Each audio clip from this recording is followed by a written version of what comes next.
RDTDaily.com presents a Tarabuster with comedian Tara Devlin. What's up, guys? How you doing? I'm all right. Thanks for asking. My name is Tara Devlin. You guys know it, and I appreciate that for you hanging out whenever and hitting the notification bar or whatever the hell it is. A bell. Is it a bell? Is it a bar?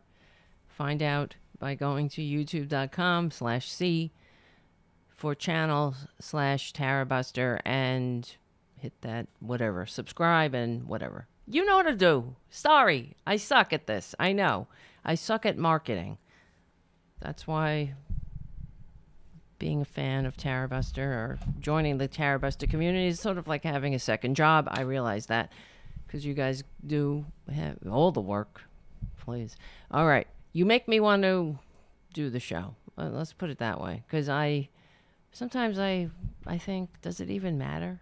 You know? But I think about you guys. I think about the community, and it does matter. I don't want to get my stinking thinking in the way of doing something to make the world or make the country into a country that we deserve, that we've earned, and is worthy of us. How's that for a plan? It's the truth. We are on the right side of history, the right side of decency, dignity, democracy. I talk about this all the time. We will win. We know this.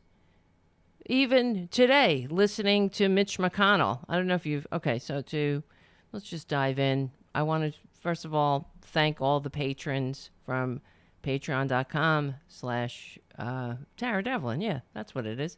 And... what else? And everything else. You guys who've given the show good reviews on iTunes, that helps.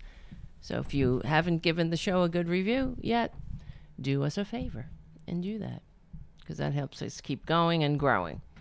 All right. So when I talk about we will win, you know it because they have to pretend. The Republicans have to pretend that they are like us, like normal people, like people who are capable of functioning in a free democratic society and want to function in a free democratic society. That's why they have to couch everything that they're doing in the veneer of some kind of concern for you and me and democracy and freedom and. For example, today, they also know that that oligarchy, that their complete subservience and their enabling of the oligarchy, of the country that we live in now, which is, sadly, the least upwardly mobile, where corporations don't pay taxes. What kind of shit is that? If corporations are people, my friend, they're moochers. They're leeches. Oh, they're job creators. No, they're not. We went over this the other day. Okay. You want to get technical? We create the jobs. If there's nobody to buy a product, then I don't care how many widgets somebody puts together, that nobody's going to buy it. So, same thing when we have money, it goes into the economy, and creates jobs because we spend the money, the working class, the majority of people. But when we live in a country where the majority of people can't save $400, or the working class majority is living check to check, that's a symptom of the broken system and how they've hobbled it deliberately. Corporations pay zero taxes because the tax code has been reworked to favor the upper class, and it started with Reaganomics, and hopefully I will see the end of it before I step off this mortal coil. I swear to God, that's how I feel. My whole life I've been watching the decline of the American working class and screaming about it. And it feels like I don't want to. I mean, I know the end of this story. I know where it goes. That's why we were so close, and we still are close to teetering over the edge into fascism. We could still go that way. And if the Republicans are successful in all of their voter suppression, gerrymandering, rigging, and rigging the elections around this country, then we will end up in that position with an authoritarian strongman who, and it will be a man. Well, maybe it won't. Who knows? No, it'll be a man first for these Republicans. But the trappings of democracy will still be there. So the morons, you might have heard of them from such hits as storming the Capitol. Morons like that, like them, they will continue to wave the flag. They'll wear their eagle T-shirts and with their stupid looking "these colors don't run." Well, I mean, they're so stupid. They're so tediously stupid.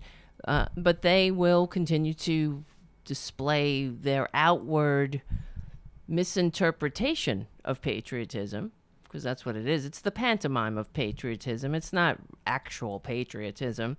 They're the exact opposite of patriots, because they're the antagonists who are tearing democracy apart only because they can't. For the dum-dums, like the idiots who stormed the Capitol, like the proud incels and the whoever else, the Karen Brigade. I don't know who was there, but they don't like democracy, and that's the result. So, because storming the Capitol is the result. That's what I'm trying to say. Because, like I have said, in every Republican chest beats the heart of fascism. So when they encounter the changing demographics, the inevitability of those demographics, what do the Republicans do? They try to stop people from voting. And when that didn't work, when they were unable to successfully steal this election or win despite receiving fewer votes again, what do? They storm the Capitol because they're fascists. They have always been fascists. Up until now, they've been working within the veneer of a constitutionally limited democratic republic. The more that system that so many fought, bled, and died to entrust to us, the more that system becomes something that is a functioning, not just on paper, it is an effective democracy with people having all people having a seat at the table. The more we get closer to a more perfect union. That's when the fascists lose their shit. But make no mistake, they have always been fascists, even when they've been operating within the paradigm of democracy or the outward appearance of it. They have always been fascists from day one of this country. They've always been racist, America-hating, democracy-loathing fascists. Even before there was a word, fascist. Well, I guess there was a word, but before the 20th century, and because the country has never effectively been a functioning democracy for all that works for all. It's always been an aspirational one, and as I mean, I wish one day they would prove me wrong, like I said, but I keep getting proven right, and it's kind of depressing at times because I want to be proven wrong. I want them to be like, let's all get together and have a functioning democracy. No, please. They can't handle it. Then they'll use racism, tickling those racist funny bones. So, all right, for example, today, there's a couple of things we want to talk about. And I apologize for starting the show so late. Usually it's like 8:30, an hour, 9 o'clock. It's like a grab bag. You never know what time. But because I was sitting here thinking, it's kind of getting late. Should I do a show? And then I was like, who cares if it's late? We only have today. We only have this moment where I'm getting all, I don't know, Buddhist on my, well, I am Buddhist, but what? Anyway, and then I was thinking, well, if you listen to the podcast, it doesn't matter. You're listening to it maybe tomorrow, All right, I'm just lowering that because I'm only today, since it's not Saturday, I'm using the music as a cue to tell myself to shut up at a certain time. I can't do a 3-hour show. I need to go to sleep. Oh, God. What was I saying? So, Mitch McConnell, so many things I want to talk about. I wanted to talk about Trump duping the dupes, of course. That's another reason, please, to do the show. Can't let that go by. That's another example of being proven right. What do you expect from a grifter? Grifter's gonna grift, right? But Mitch McConnell, especially the balls of these Republicans, and not to use, I guess it's a sexist, misogynist term, but that, I don't know. The spine just doesn't have the same oomph of it. I guess. Who knows? Well, that you see how utterly and overwhelmingly full of crap they are, and how they fix the facts around the policy. It doesn't matter what's going on. Reality has they have no interest in reality. And that is another hallmark of fascism. I'm reading this book right now. Well, not technically reading it. I'm listening to it because I don't have the time to sit around and read. I wish I did. I don't know. Sit around and read a book and discuss it in a book club. I guess that's what people do when they aren't working. I mean, every single day. That's. I'm not complaining, but I don't really have time to sit around. I'm trying to do the show. I'm trying to, make the world safe for democracy here. All right, but I am reading or listening to this book on tape, and it's called, where the heck is it? On Tyranny by Timothy Snyder. 20 Lessons from the 20th Century, and it's great. It's succinct, and maybe another night I'll get some excerpts from it. But he was he's going through basically the last 4 years, but also putting it in context of other authoritarian regimes and other democracies, republics that have fallen to authoritarian regimes. And the chilling part is the whole thing, obviously, but it's also that, you're not, sometimes I have to say to myself, yes, this is actually happening. And I say it to you, but it's exactly like, Tom Hartman reads that book, They Thought They Were Free, on the air. He'll quote from it. The Milton Mayer book, written by a sociologist who went to after Nazi Germany. He went to Germany after World War II to interview some of the so-called good Germans. How did they let their republic fall to a tyrant? And he describes the people who who he interviewed. They talk about the normality that of each day, the trappings of a functioning civilization are still there, but it's the underlying spirit, and that you can't deny that there's what's going on right in front of our faces. So it's not Donald Trump. You see, Donald Trump was the symptom, and he's a disgusting filthy con man. And one of our saving graces is that he is so inept and repugnant and vile and so God, I can't even. What are the words? The cancer on the scum, on the cancer on the scum.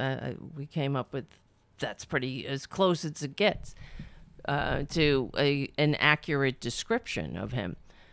But as we see now, it's not just Donald Trump, because he's out of office. He's been neutered by Twitter. He doesn't have his whiny bitch platform. Thank God. Thankfully. That's another saving grace. But the Republicans are hell-bent on finishing the job. That Twitler, let me take that back. I was going to say that Twitler started. He didn't start it. He took advantage of it. He probably accelerated it to where instead of, it's sort of like, you do, like in my own life, in my addiction, now I'm getting really personal, but I'm clean, double digits now. So one day at a time.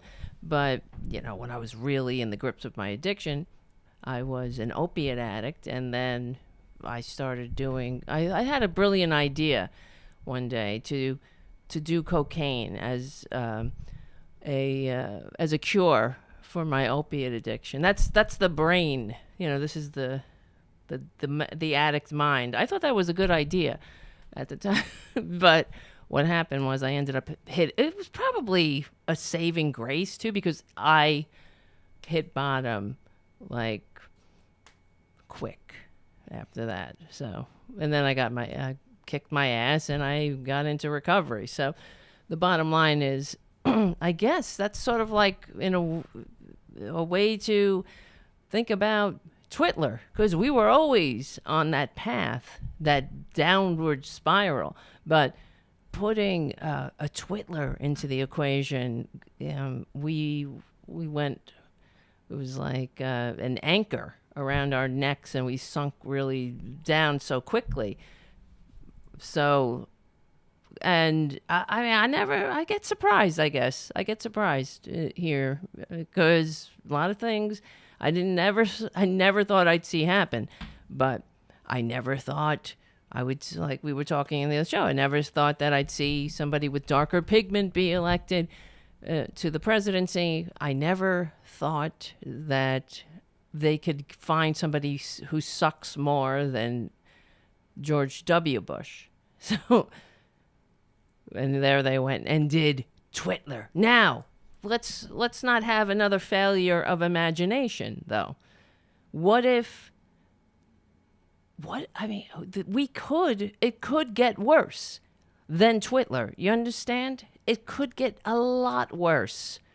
And I'm not just talking about somebody who is such a horror show, such an immoral sociopath, because that's who he is, a scumbag, which is an insult to scumbags.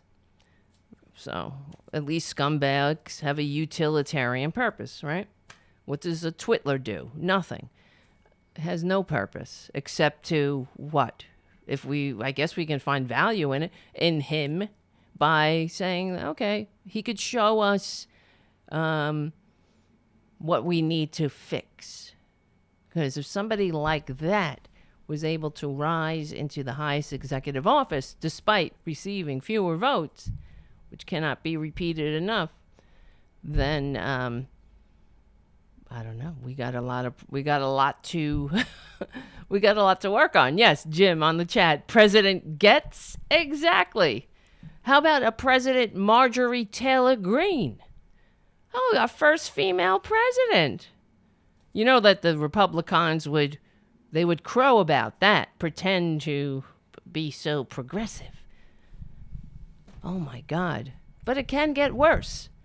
And it will get worse. Because, make no mistake, that's what the Republicans are doing. That's what they're working on right now. See, the Republicans, they're not working on what we want to work on. What do we want to work on in the country? You see what Joe Biden is doing. Infrastructure. Well, Infrastructure Week was a joke for the past 4 years. Infrastructure. It was always Infrastructure Week. Well, now it really is. And the Republicans are whining about it.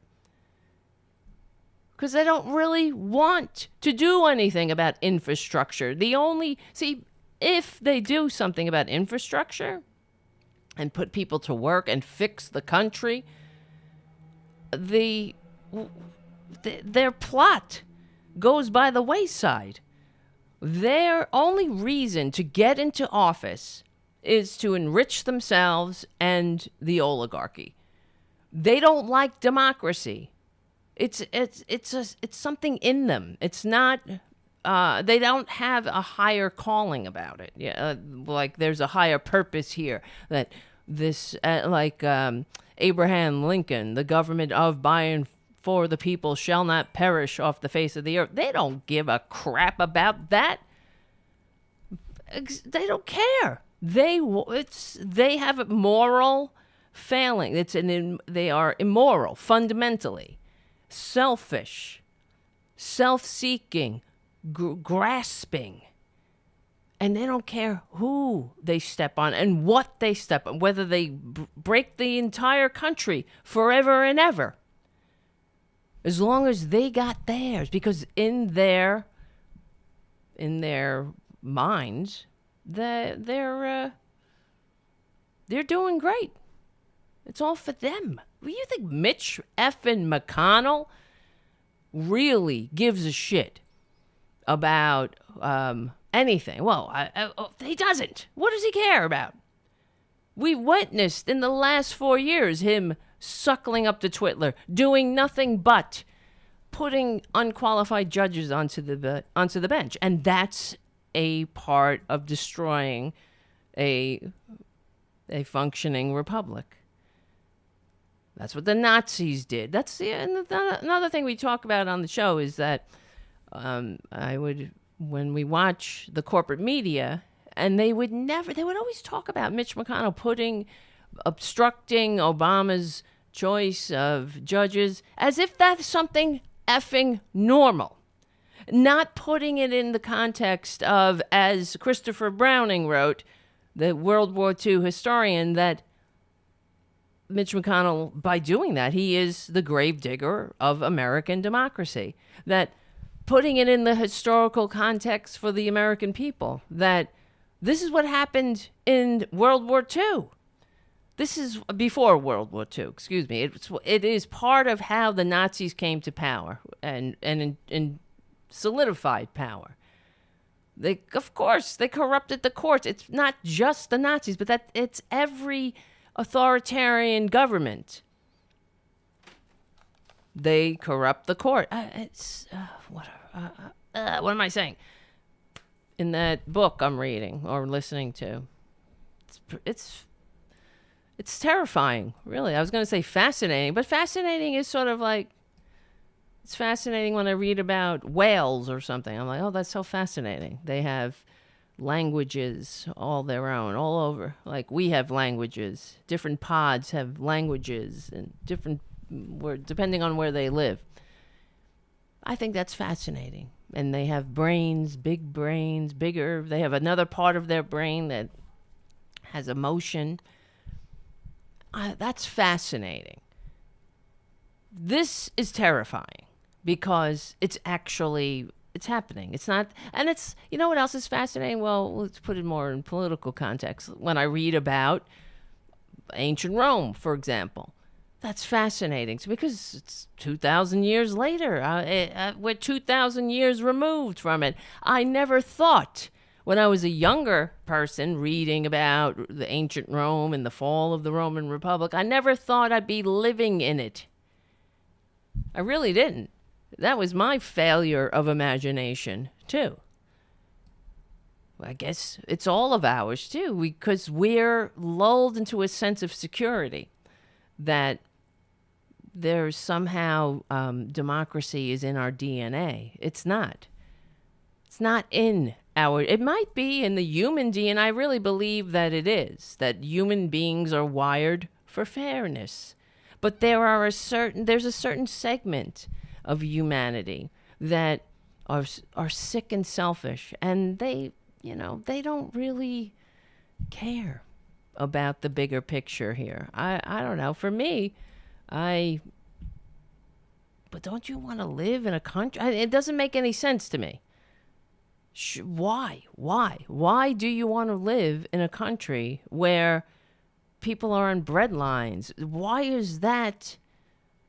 I mean, there's something wrong with that. But, all right.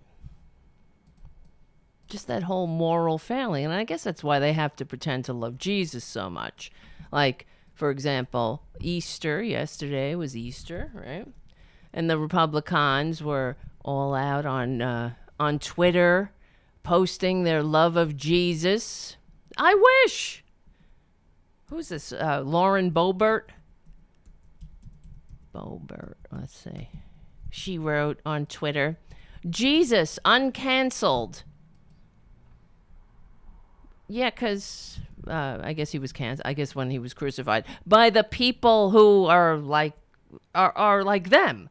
He was crucified. Jesus was crucified by conservatives. You see. And if Jesus came back, they'd crucify him again. So, all right. And where is it? Where the hell is it? Mitch McConnell. He's pretending now because of the Republicans attacking voting. Now, that's what I'm saying. It's happening. I'm glad that it is getting a lot of coverage.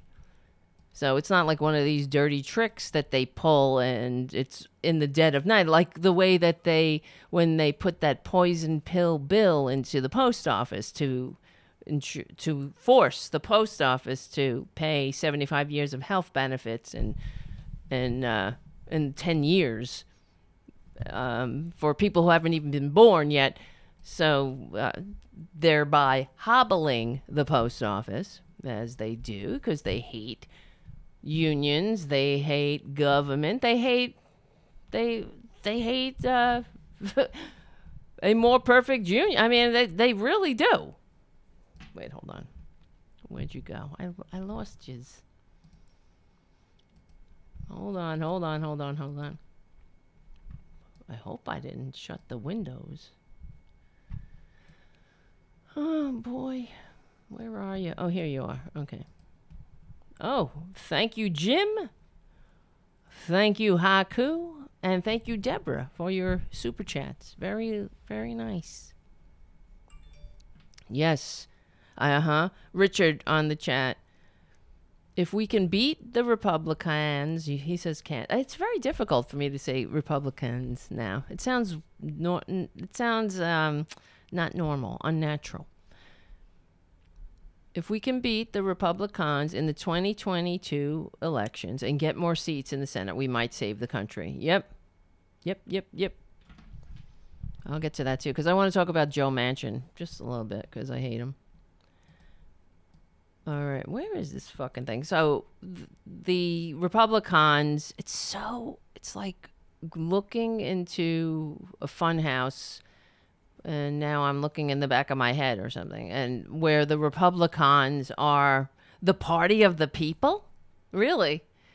They're the party of the people. Now Republicans are upset that the corporations, because after the Republicans they are destroying democracy in 47 out of 50 states in this country, Republican monsters, anti-American lickspittles, fascist lickspittles, and their enablers.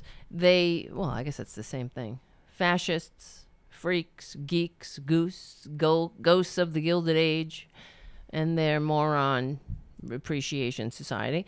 They, in this country, 47 out of 50 states, the Republic monsters they are trying to pass.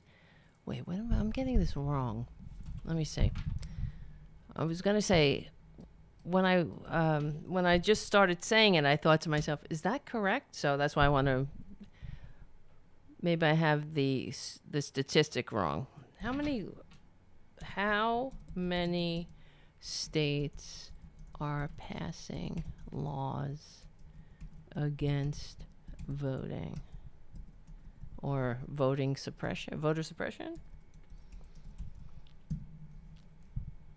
Let's see. Yes. Wow, how is this? I was correct. See, it sucks to be right. I'm correct again. Election bills surge nationwide as 47 states consider restrictions. How is this possible? New measures limiting access to voting have been signed into law in Georgia, Iowa, Arkansas, and Utah so far.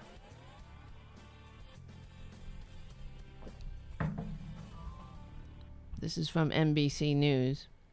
Lawmakers introduced 108 restrictive voting bills in less than 5 weeks, according to an analysis of the scope and momentum of election limits being considered across the country.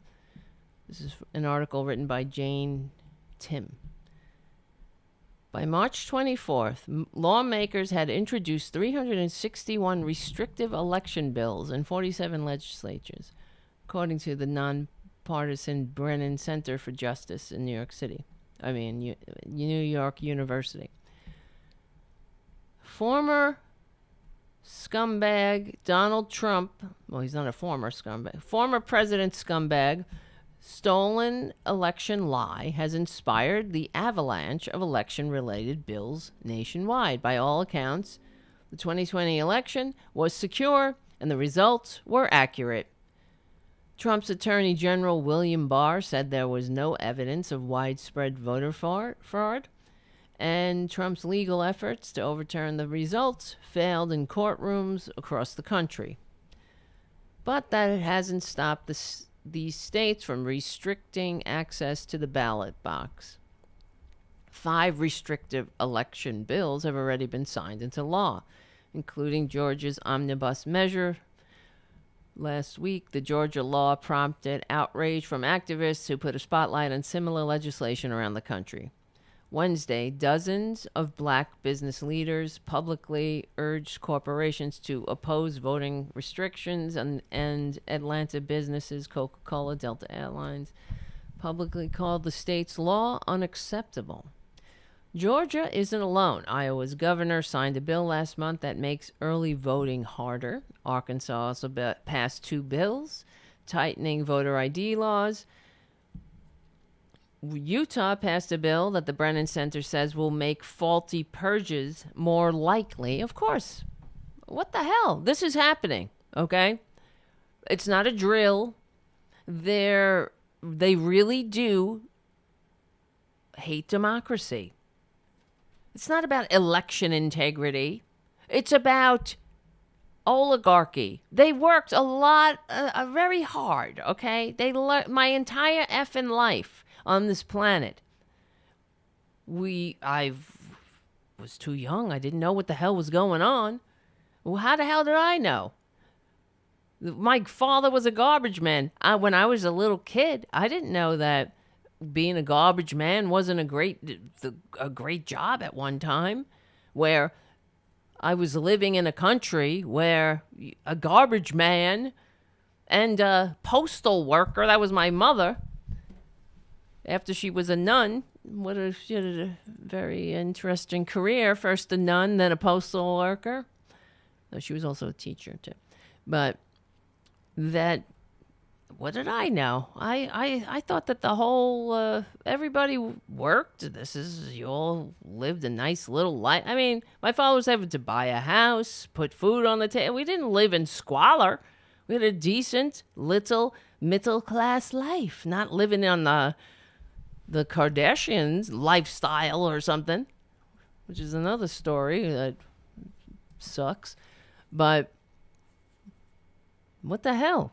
Now it's my father was the beneficiary of the New Deal. That's why. So was I suppose, when I was growing up, which is one of the reasons why when my father started getting all this mail from the Republican National Committee would come to the House, and I would, as I started to become politically aware, I was offended. I'd say, what are you doing? Don't you care about me? That's what used to bother me. I'd say, don't you want me to have health care? A nice life? I mean, don't you see what they're doing? They're attacking unions. And my father was a union member. So you see, cognitive dissonance.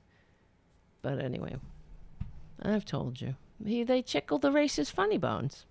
That's what they do.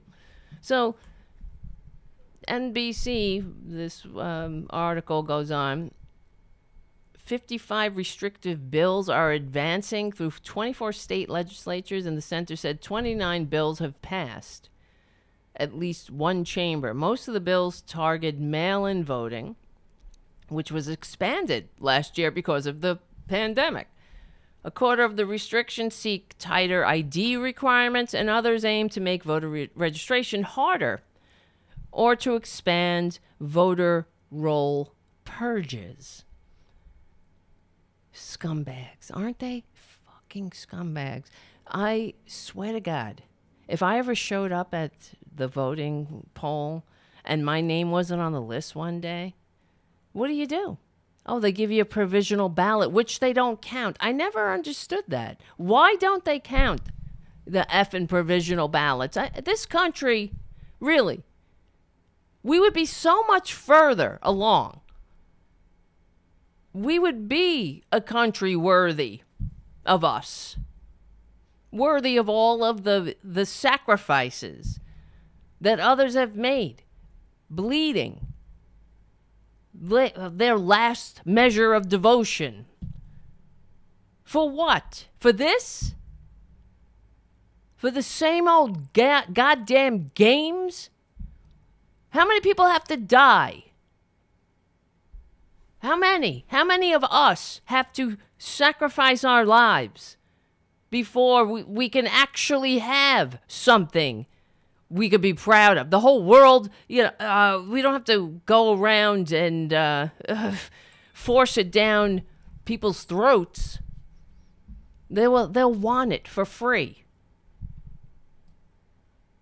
Really. It's sickening when I think about the scam. All of the people that they kick off the voting rolls, they stop from. But what do you do? What is wrong with you, Republicans? And then, it's not just the ones in power. They get power from the dupes, and they're literal goddamn dupes, and it won't stop. Please. There are suckers born every minute. As we can see, Trumpanzees are living proof. But here's Mitch McConnell. So now that some corporations, Major League Baseball, went, and they're not having the All-Star game in Atlanta, and other corporations are expressing an opinion because they want people who have darker pigment. They also spend money, see? Because the Republicans, as they do, their bills are targeting people with darker pigment because of the demographics. They vote mostly Democratic. And they target not just people with darker pigment, they target students and Democratic-leaning demographics in general. They're disgusting. That's Republicans, you see? But now they got balls too. There's no shame in their game, man. I mean, it is just right out in the open. For Mitch McConnell to say that in politics that corporations should stay out of politics. You're talking, this is Mitch McConnell talking. The defender of Citizens United. Moscow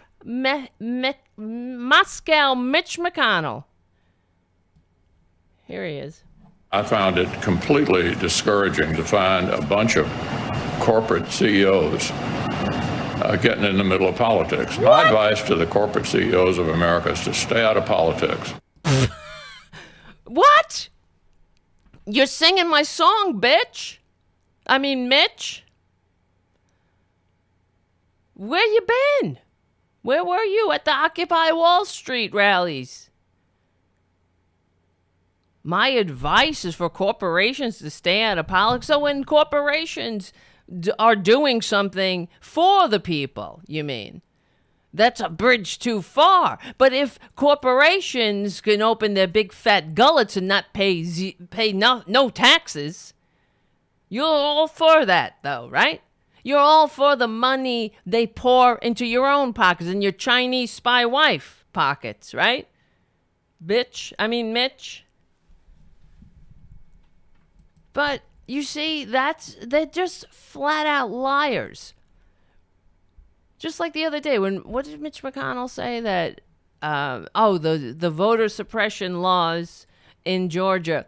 No, not just that. He was saying that the Electoral College, there's no racism, nothing is not racist in any way. What?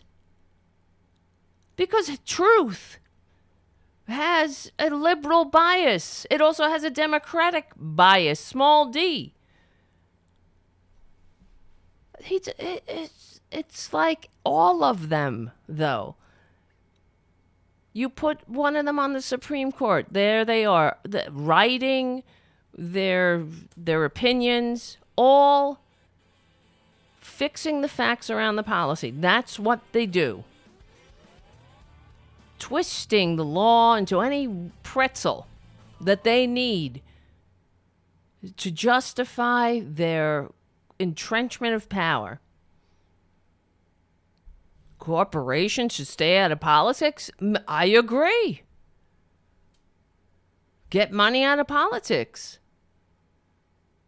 We could put an end to it. But what is he talking about? Corporations stay out of politics. It's fascinating to me, and the Republicans will believe now that they are the party of the people. You see, this is really getting on my nerves, that the Republicans, they're actually, in spite of funneling more money into the hands of people who will never spend it in 1,000 lifetimes, that's what they did. That's the accomplishment for the past 4 years. More money into fewer hands, wider income gap, middle class lower and lower, falling lower on the ladder. That's their great accomplishment. Now they're the party of the people. And right before we went on air here, Bernie Sanders was on Chris Hayes' program, and Chris Hayes asked him about this. This is not coming from some place of a vision of political economy like I think criticisms that you've leveled at, say, Amazon or Walmart is coming from. You know, you had Marco Rubio, right? So you've got he's talking about the corporations, how Republicans are now attacking corporations.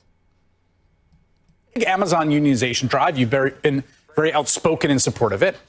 Marco Rubio basically writing this column essentially saying, I don't really like unions. And I tend to side with corporations over them, but because Amazon's cultural politics or because their pronouncements are bad and I don't like them, I now support the union, sort of. And you're seeing more and more of this idea that Republicans should use the mechanisms and levers of regulation or the state to explicitly punish certain kinds of speech or interventions politically by corporations. What do you think of that? Well, I'll tell you what I think. I take a little bit different take. I think the Republican Party now, at least certain leaders of the party, are trying to pretend that they are a party of the working class. There you go. That's what they're trying to do. And obviously that is total nonsense. What they are trying to do is appeal to working class people in terms of racial politics, in terms of homophobic politics, in terms of xenophobic politics. And what There you our go. job is, which takes me to what we're trying to do with reconciliation here, is we have got to, the Democrats loudly and proudly have got to be the party of the working class of this country. We have got to be prepared, in fact, to take on the greed of corporate America.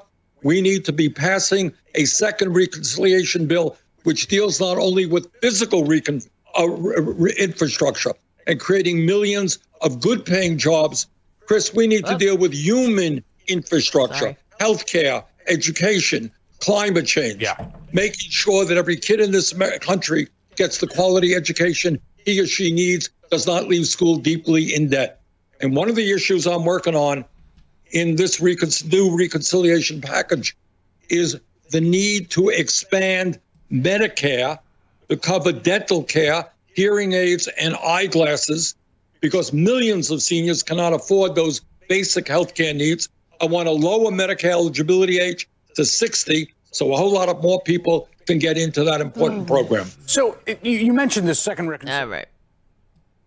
The only thing that discourages me in what Bernie said is that he wants to, it's just this bullshit incrementalism. Let's lower the eligibility age to 60. How about you lower it to -9 months? But we won't be able to do that, of course. The other thing I wanted to talk about is Joe Manchin. Who the hell elected Joe effing Manchin? If Joe Manchin can get elected in a national election, give it a go, Joe. But the rest of the country does not want to look like West Virginia. I know West Virginia is beautiful as far as in certain parts. I know, only from Robyn Kincaid, who lives there, and she loves, I don't know, I just see what she posts on Facebook. Nice videos of the beautiful Purple Mountains majesty that the coal industry wants to blow the tops off of, but whatever. I don't fault the beautiful vistas or the nice sunsets that I'm sure exist. We have nice sunsets here too in New York, but West Virginia needs help. In fact, it's one of the taker states, of course. My blue state dollars prop up what's his name, Manchin State. But here's the thing. Here was him. Here, let me just play this video of Joe Manchin to annoy you. If I have to get annoyed, you have to be annoyed too. This is not He's an talking. infrastructure. Okay, he's talking about the infrastructure bill, which we need. It's been infrastructure week for fucking 10 years now. Okay. This is not an infrastructure bill. It's also outrageously expensive. There is no free lunch. You don't get one now. Bitch. It's also outrageously expensive. I thought I had the rest of that clip. I'm sorry. Where the heck is it? Maybe I have it here. Hold on. Because he was... Maybe I'll just see if I can recall. He was saying that he's not going to vote for it. And if he doesn't vote for it, it's not going to happen. And he was quite pleased with himself, too, about it. Now, that's why, like Richard says on the chat, we got to get rid of these. We need Joe Manchin at this time to maintain our slim majority. But I'm so over him. Now, Kamala Harris and Joe Biden, they need to get their asses to West Virginia and go on West Virginia media. I remember, wasn't Joe Manchin upset when that happened? Apparently, the vice president is supposed to ask his permission, you see. Who made Joe Manchin the king of the United States?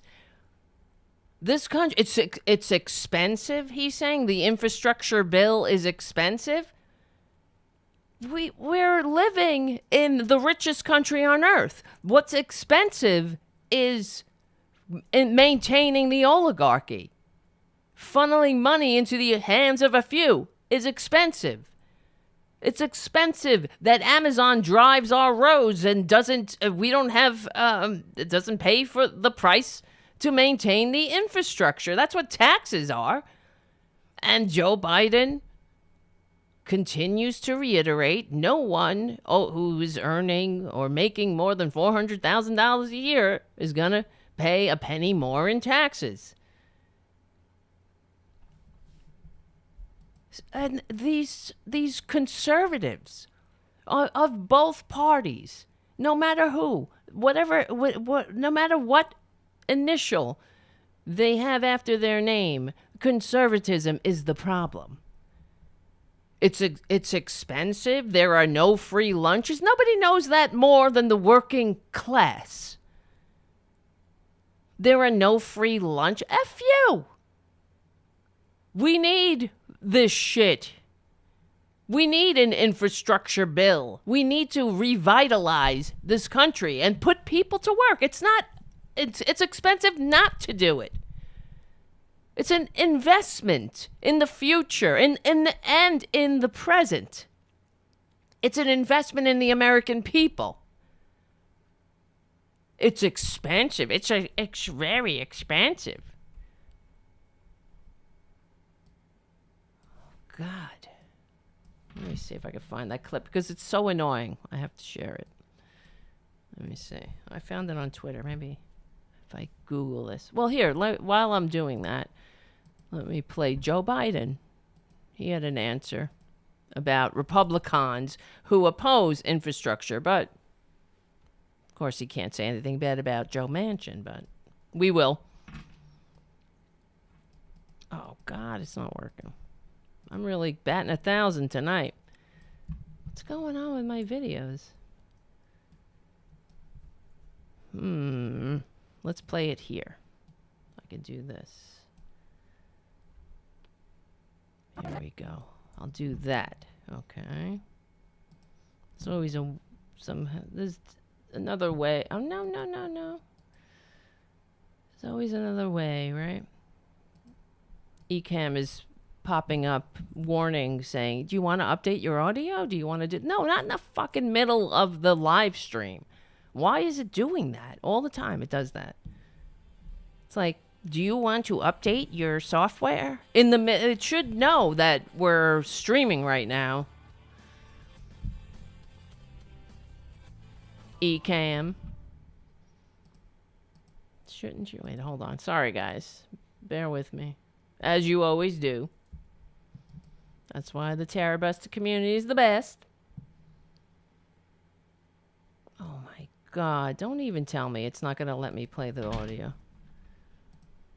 Hold on, guys. Because then...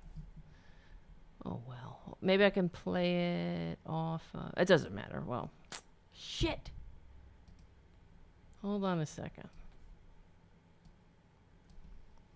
Beep, bop, boop, bop, beep, bip.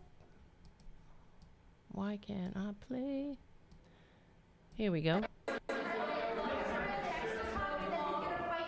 Mitch McConnell says he's going to fight your administration every step of the way. What is your reaction to that?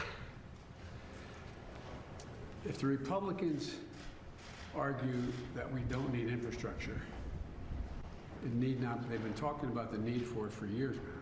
Can you hear that, guys? If the Republicans decide that we need it, but they're not going to pay for it, it's just going to increase the deficit.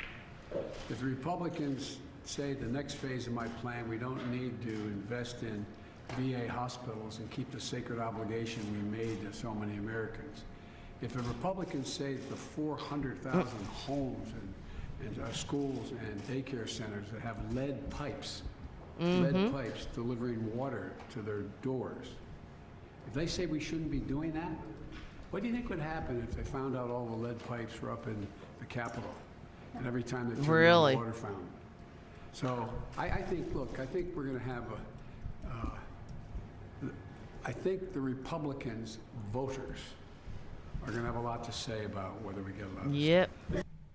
Were you able to hear that? Was that playing? I'm sorry. Could you hear that, guys? Somebody on the chat tell me. Or not. Because, well, what he said was the Republican voters will have something to say about it. I appreciate that. I have to admit. As much as I was not for Joe Biden, I have to admit, I think he's playing it smart. But Manchin warns, here's from CNN, Manchin warns Biden's infrastructure bill is in trouble over corporate tax hikes. Senator Manchin, an influential centrist Democrat. What the hell's a centrist? In this environment, we're so far to the right, I'm surprised we haven't tipped over into fascism. We're about there. We just, what am I even saying? I'm surprised we haven't. We have dodged a bullet, perhaps temporarily.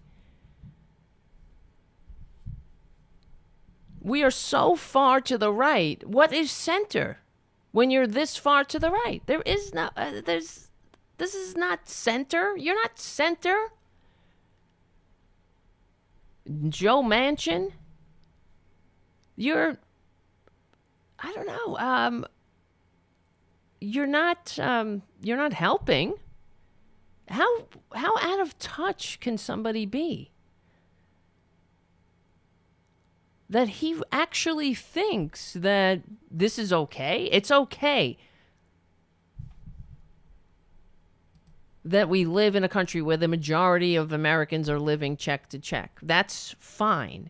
These statistics that I repeat on the show and that we talk about, it has to be forefront of everybody's minds. We have to kind of get to the point where the American people will not tolerate that. Where we have to understand that it's not us. It's not that we aren't working hard enough and we don't have ambition, or we're not go-getters, or whatever the hell bullshit fantasy they peddle. That we're driven, or whatever the hell. That's America. The entrepreneurial spirit. To what? Never have a day off? To never do the things that make life worthwhile. Never take a minute to walk on a beach with your friends and family, or enjoy a goddamn sunset over the meth lab in West Virginia. I mean, isn't that why? Well, you know what I'm thinking of a lot? Even now, it pops into my mind. I think about this a lot. The grave of Lieutenant Inzarelli in Calvary Cemetery, and we've talked about him before. You guys know I ride my bicycle in the cemetery. It's by my house. It's one of the oldest cemeteries in the country. It's one of the largest. And there's an incredible tombstone, I guess. I don't know what you call it. A monument, really, for a lieutenant who died in World War II. 21-year-old first lieutenant. It's an amazing monument. It's a carving of him standing, looking very World War II, looking very 1940s, with a cigarette, standing with his hat tipped in his uniform.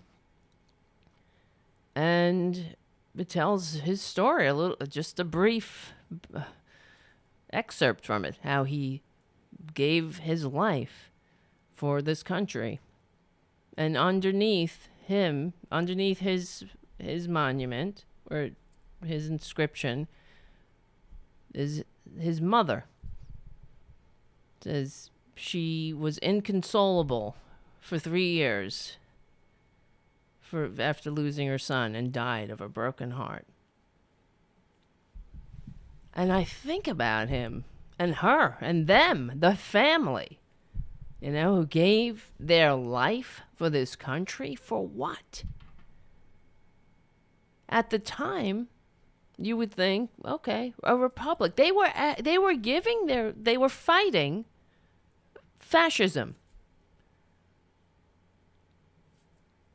The very thing that attacked the Capitol on January 6th. The very essence that is in every voter suppression bill in this country. They gave their lives to stop that. What would have happened to the United States in a world where Europe was engulfed in fascism? Because that's where it was going. At one point, it certainly seemed, especially, well, I guess you know what would have happened? Corporations would have went along with it. That's it. I don't know about the American people. Some of us, I'm sure, just like now and like then, the German-American Bund, they would have been a lot more vocal. Who knows? We might have elected our own fascist at the time instead of waiting 75 years. But it gets me pissed, man. I get so mad. It breaks my heart. It also breaks my heart when I'm in that cemetery and there's not just World War II graves. There's all wars there. Yes, the Civil War graves. Same story, different story in a way, but the same. Young men lying in their cold, early graves supposedly because of democracy, saving the republic. And why? Why? They gave their lives. So how dare these filthy fascist Republicans? They elect a con man? A draft-dodging, disgraceful, disgusting, a vile waste of human DNA, and they put him in the White House. And on his, as vile as he is, they go along with it. And even though, they had every opportunity to jettison him, to get rid of him, like a leech, like a tick that you burn out. But they didn't. But instead, here we are. We're still. Not still. It never stops. Fighting these fascist bastards. Except now instead of, for example, in World War II, where the middle class was on the rise, in the great prosperity, we're lower and lower and lower on the ladder. Well, we don't go, there's not much more we can go before it's passing the point of no return. Because there will come a point where that will happen. And we can't rely on this democracy is in our blood. It's not. Human beings are human beings. Some people are capable of functioning in a free democratic society, and some aren't. But part of the problem is that we don't even agree on what that means.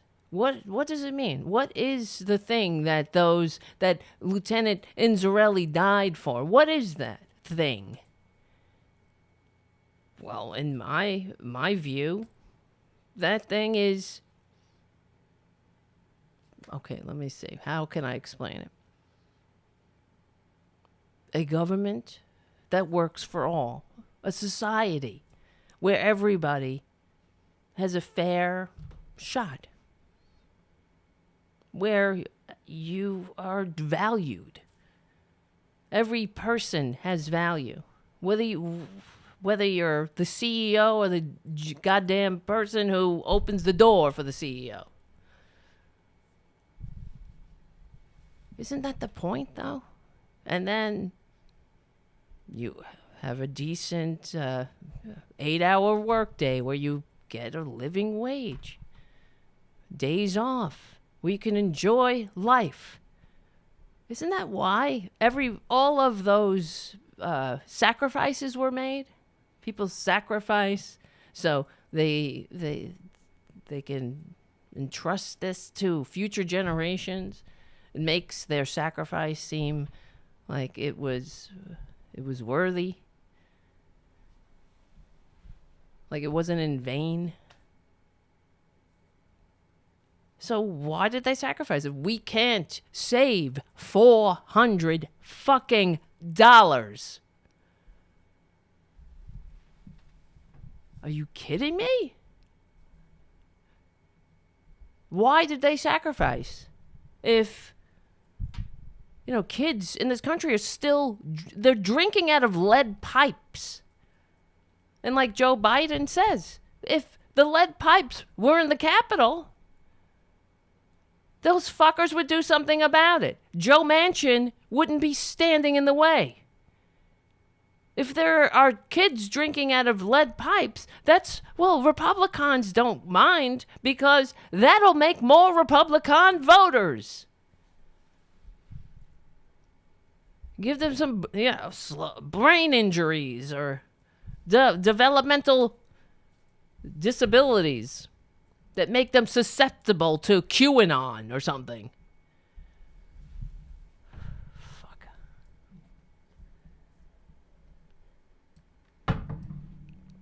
I don't know. Let me see. Where's this fucking Joe Manchin?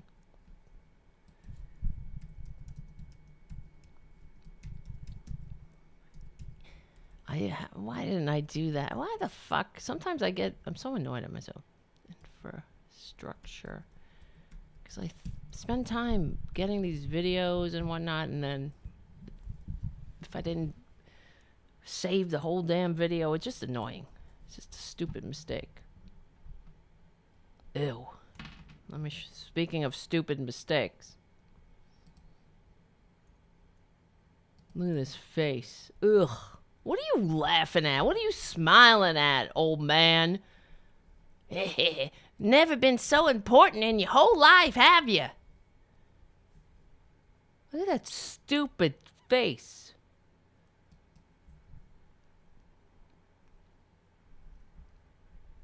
Man, what does he write here? An influential centrist Democrat warned on Monday that the Biden administration's massive infrastructure package, massive, what are you talking about?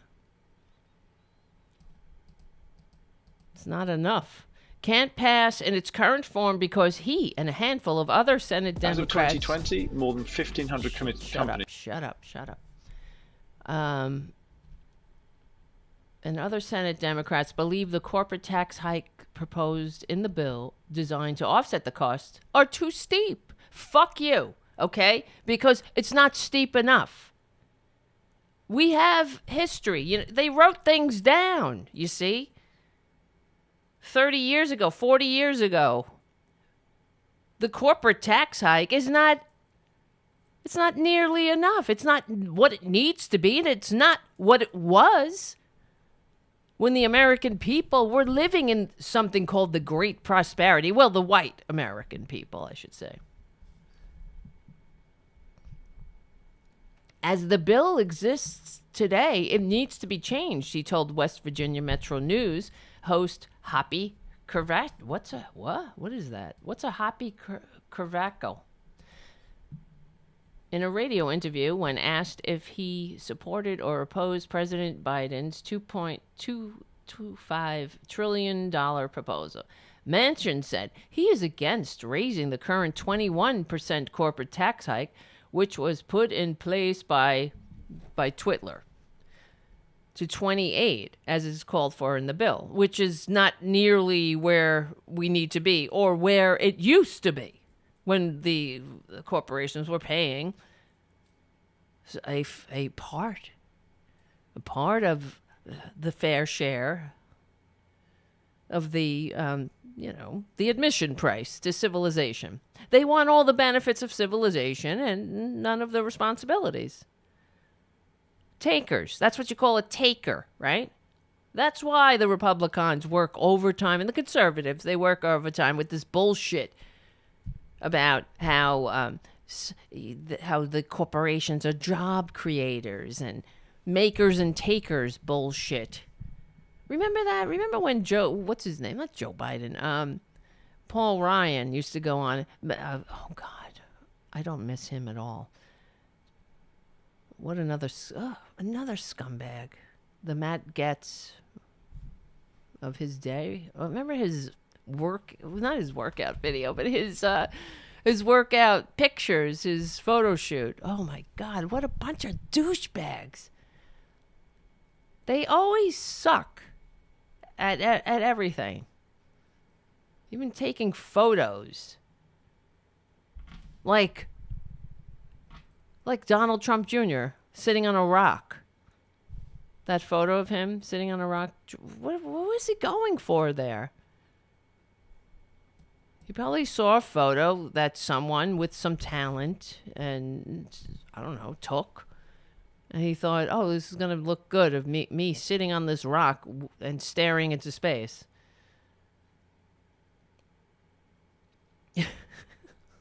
They suck at everything. Even pretending to be wistful.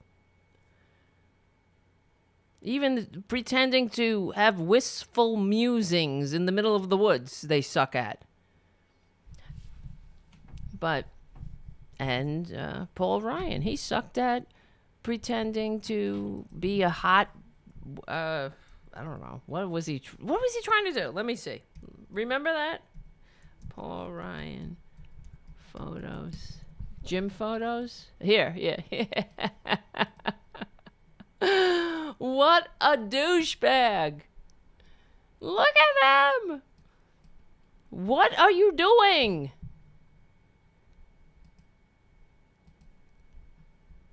Why is this necessary? Where's the rest of them? Ugh, Eddie Munster looking freak. Paul Ryan workout. Let's see. Oh. Look at him. What an idiot. Oh, listen, girl. Yo. How you like me now? Do you really think that this was going to be hot or something? What were you doing? This is who they are. You understand? They suck. They fundamentally suck. They can only look at life from the outside, and then they mimic. They mimic humanity. Like he's trying to be, I don't know what he's trying to do. Why is this a good idea? Why did you think this was a good idea? It doesn't make any sense. I think, because he's a senator. You know what I think we should do? Let's do a photo of me. What is that face? What are you looking for? What is that face? Yeah, don't get too close. I got the clap. I don't know, what are you doing? What are you saying? Listen, girl. Is that supposed to be sexy? All right, I'm going down memory lane. God, they all suck.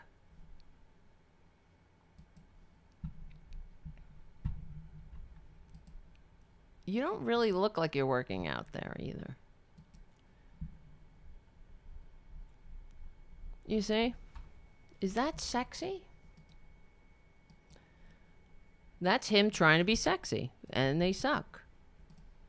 All you gotta do is be a human being, and maybe that would be sexy. But that's probably why they're so weird. Why it's such a miss, you know? Let's see. True. It reminds me of... Let me see. Hold on. This is why I ask you to become a patron.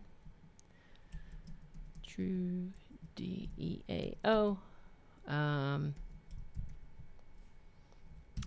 It reminds me of, like, for example, conversely, so you have this guy. You got Paul Ryan trying to be sexy, trying to be, I don't know what, show everybody how fit he is. But then you had this, right? Remember the famous photo of Justin Trudeau? Casually. Now they're being fit, fooling around. I don't know. I'm a lesbian, but that's kind of sexy. I don't know. What do you think? It also looks sincere and human. Like there's actual humans having an actual moment. This just looks like a douchebag trying to be something he is not. I don't know. All right. I'm getting distracted. I don't know. Am I wrong? No. I was wrong once in 1972. It sucks to be right. I know. Right. Jim on the chat. More pouting, please. That's what the photographer was saying, undoubtedly. That's it. Make love to the camera. More pouting. More cynical, wistfully fantasizing about the end of Medicare and Social Security. Remember when you were a kid hanging around the kegger, dreaming of ending Social Security and Medicare? That's what he said. Yeah, when we were kids hanging around the kegger. That's what you were talking about? Making sure that Granny eats cat food? Oh, that's a special kind of scum. It really, but that's why they're Republicans. That's their big tent. They take all the scumbags. The selfish scumbags, the greedy scumbags, the sick scumbags, morally repugnant scumbags. They're in the big tent. Here's Manchin again. As the bill exists today, it needs to be changed.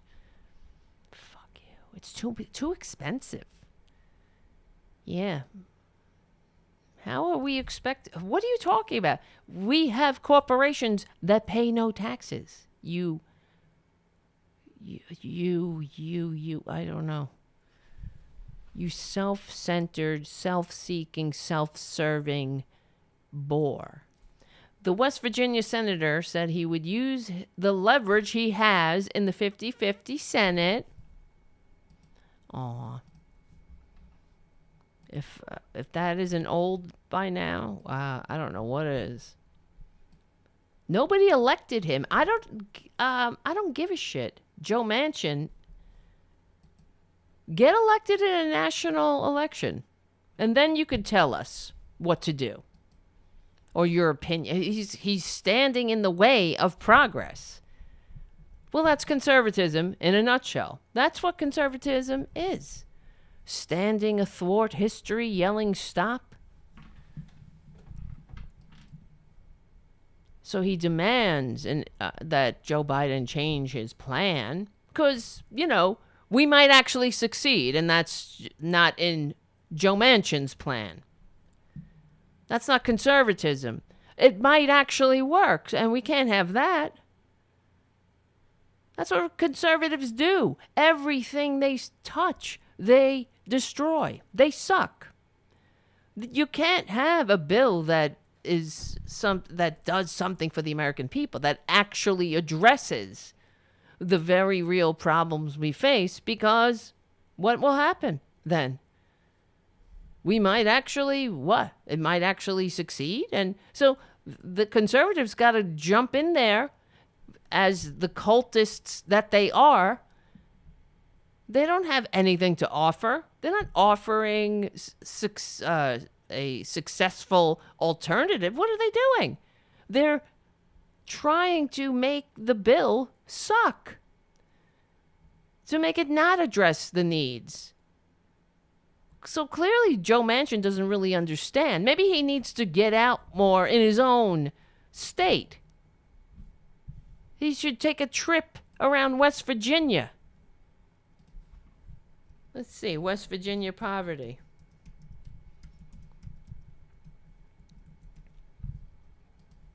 The UN, remember that article I read about how UN inspectors were in rural communities in these red states, in West Virginia, in Tennessee, and they said they hadn't seen anything like the poverty in the developed world. There was nothing comparable in the developed world, where they had sewage, where people were living amongst open sewage. This is what's going on here in the United States of serfs and lords, in these red states. 16% poverty rate in West Virginia. That's a 2019 rate. It's probably worse now. 16%. While poverty declined, this is, again, 2019. Poverty declined 1.8% overall in 2018. West Virginia's poverty is 3.7 percentage points higher than the national average, making it the 6th highest rate out of 50 states.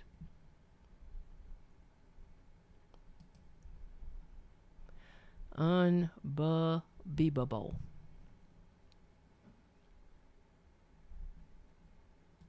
Let's see, what else? Where is it?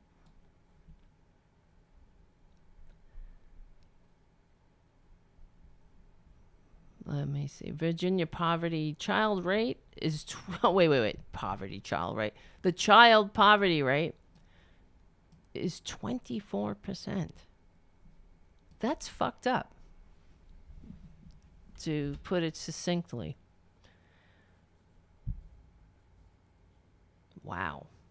25, 1/4 of Virginia's, of West Virginia's children are living in poverty. That's appalling. Seniors in West Virginia. Oh wait, hold on. Let me lower the music a little. Wow, time flies. Bam bam bam boom bum bam bum bam bam bam boom bum bum bum bum bum bum. Do do do do do do do. Oh my God. You know who's back on ROKFIN? WM. You see what I got to put up with? That's true. Andrea says on the chat, Manchin gets what he wants. This is true. But the so-called squad does not even fight for the policies they ran on. That is true. That is true. It seems. But Manchin has a lot of leverage, though. But, I don't know. Yeah. It's true.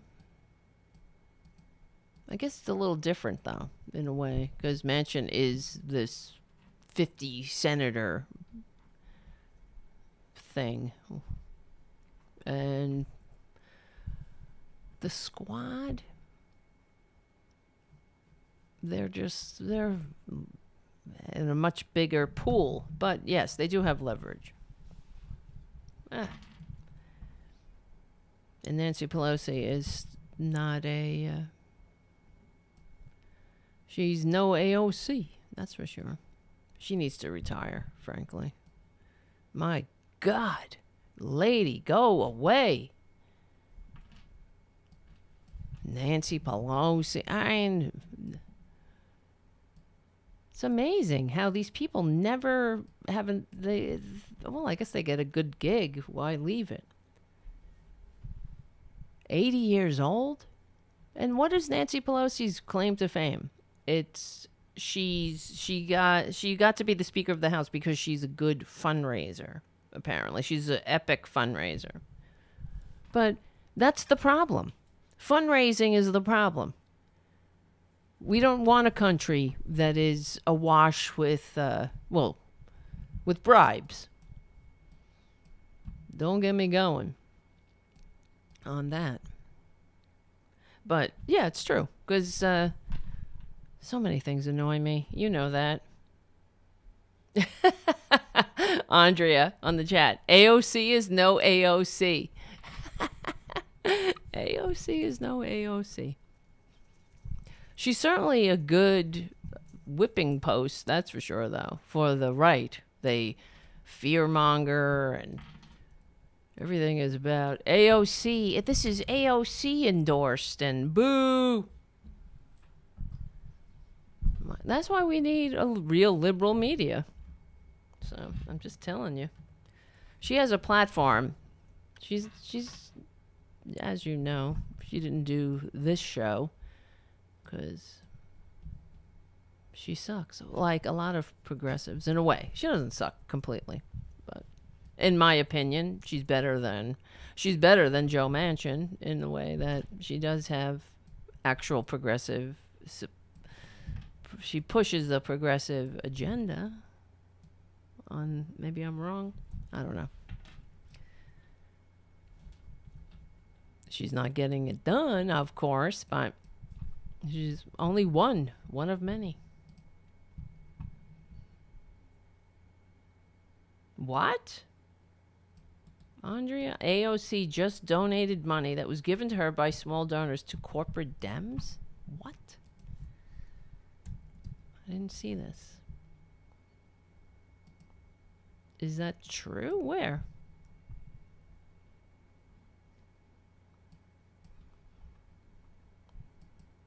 What happened? Politico. Is this it? AOC officially kills the DCC blacklist? DCC, the DCCC chair, Sean Patrick Maloney, this morning nixed the committee's blacklist policy banning work with contractors who help candidates' primary incumbents. But let's be clear about who really brought this thing down. Representative Alexandria Ocasio-Cortez, the progressive icon who shocked Washington when she ousted the man then considered Speaker-in-waiting, Joe Crowley, has been among the most vocal opponents of this rule aimed at protecting House Democrats from challengers on the left. Example, challengers just like her. She even refused to pay her DCCC dues over at last Congress, donating instead directly to candidates. The move is just the latest example of the left prevailing over moderate candidates in the House since the Democratic takeover. It also suggests a broader change in direction at the DCCC. This is not bad. Where's the other thing? Well, send it to me if you have something. If you have an article, I should read. All right. What was I talking about? Well, Joe Manchin sucks. Okay, what's the other thing I want to talk about? Where is it? Oh, let's talk about Twitler duping the dupes.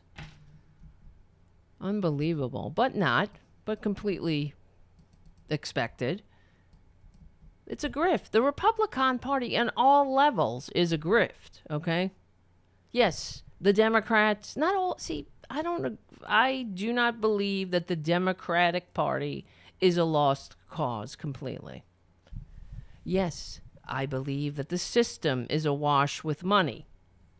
That's the problem. But we have Democrats who also agree with that. And maybe if AOC, here's the thing, when you get in power, the problem is that power corrupts, absolute power corrupts absolutely.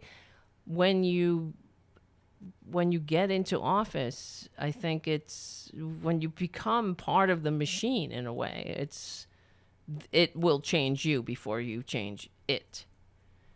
So the thing is, that's why you'll have somebody who'll get into office. Maybe who knows? Maybe in 50 years, AOC will be like Dianne Feinstein. You know what I mean? She'll be the Dianne Feinstein of her day then. I'll be gone, but thank God I won't be alive to see that. That's why what's really important, and I guess this proves my point yet again, what's the most important? The most important is what we're doing right here. Absolutely. This is how things start to change. Then we will push. That's how you push things. It starts with this conversation. It starts with it becoming the zeitgeist, where the people won't accept, for example, that the majority lives check to check. That has to become a thing where people are outraged about. Where they're not going to take it anymore. No. And then it will change. But it won't change until the American people understand it. Yep. Am I wrong? I don't think so. It's the pressure. That's why if AOC is not able to whatever, if she's giving in to the corporate influence, it's because it's the pressure. They have the power. They have the voice. But yes, money in politics is the root of all evil, and it's also the Democratic Party. For example, I guess that nothing sums it up more than when Nancy Pelosi said that and this is a prime example, when she was on Jimmy Kimmel and said how her For the People agenda, this was when Trump was in office, despite receiving fewer votes.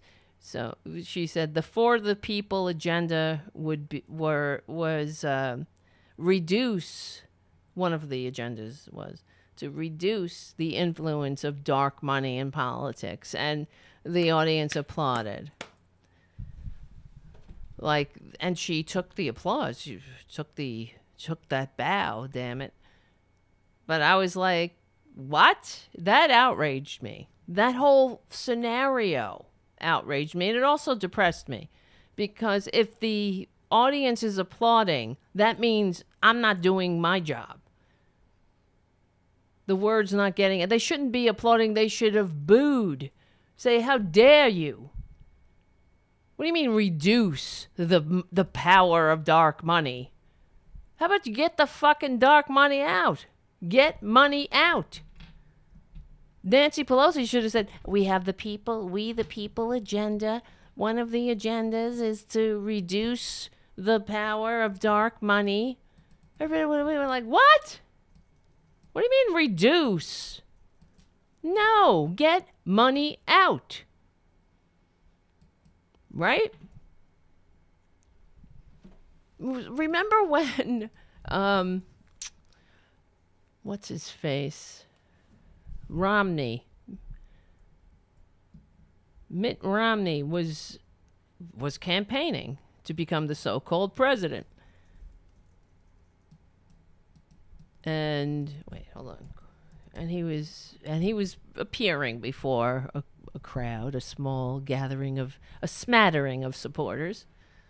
Corporations are people. And that's what he said. Corporations are people, my friend. I'm sure I have this video somewhere.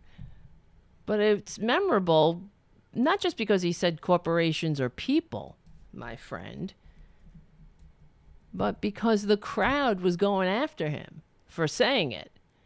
They were heckling him. They were like, what are you talking about? Boo! Corporations, who's going to pay? He's trying to run some game on them, saying, hey, well, we don't want to raise tax. I mean, he was running the Social Security game. Here, I have a clip here. Corporations are people, my friend. Let's see if I could play it through here. And if you can hear it, it might not play well. Let's see. Come up here, Tara Jr. How you doing, kid? Sit down. Sit. All right, here.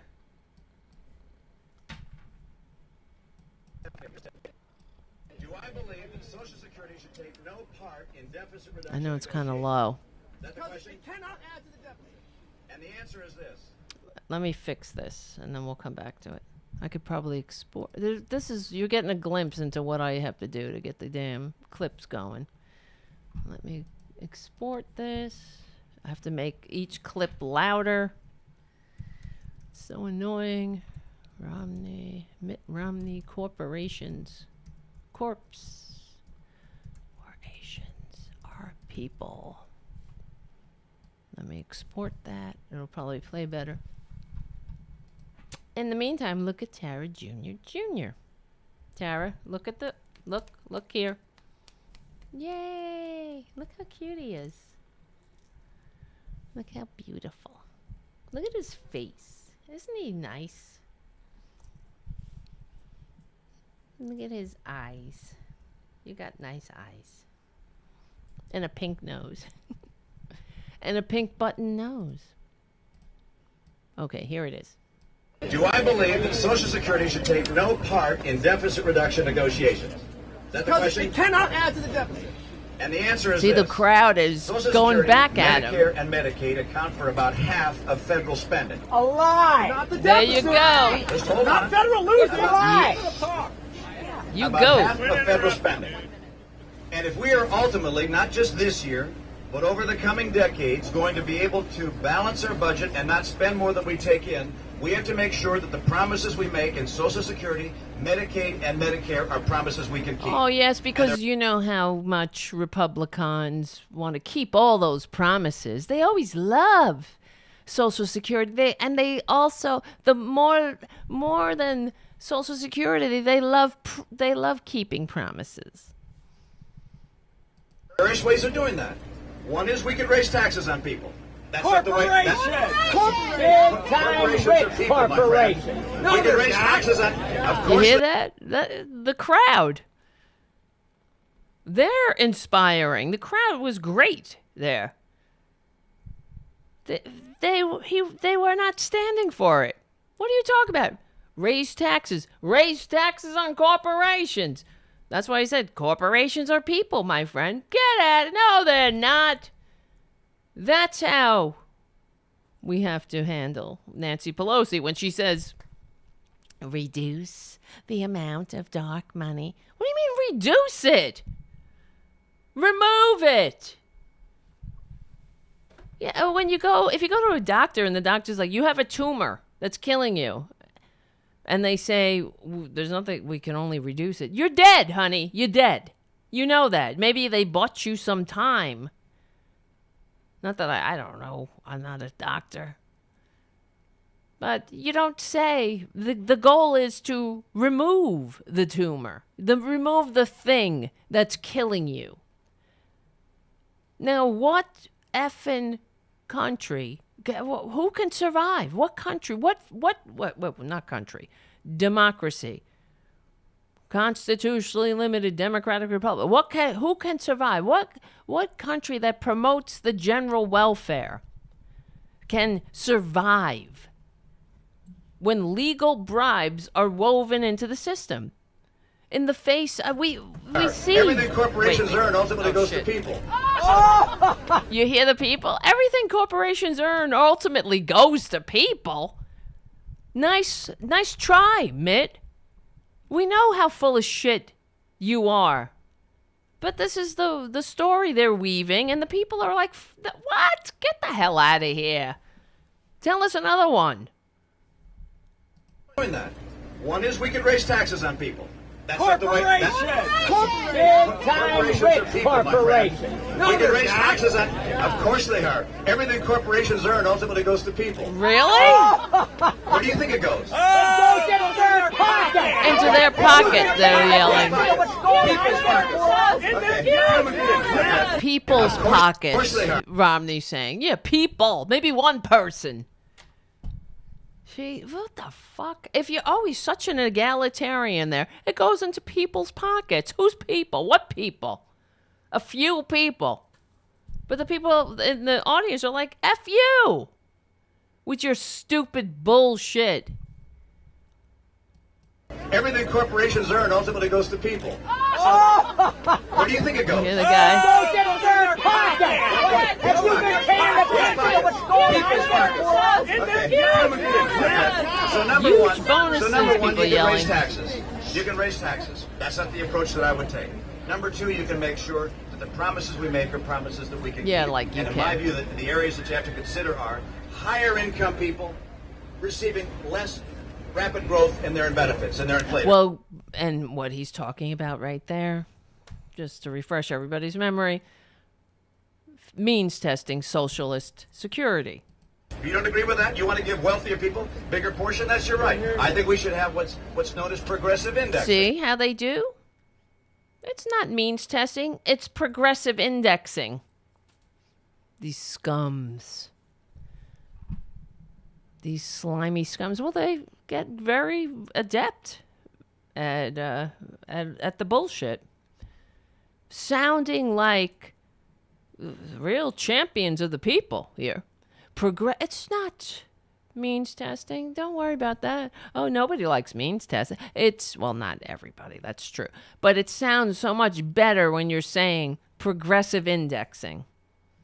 It sounds like, hey, it sounds progressive. Because everybody likes progressive, right?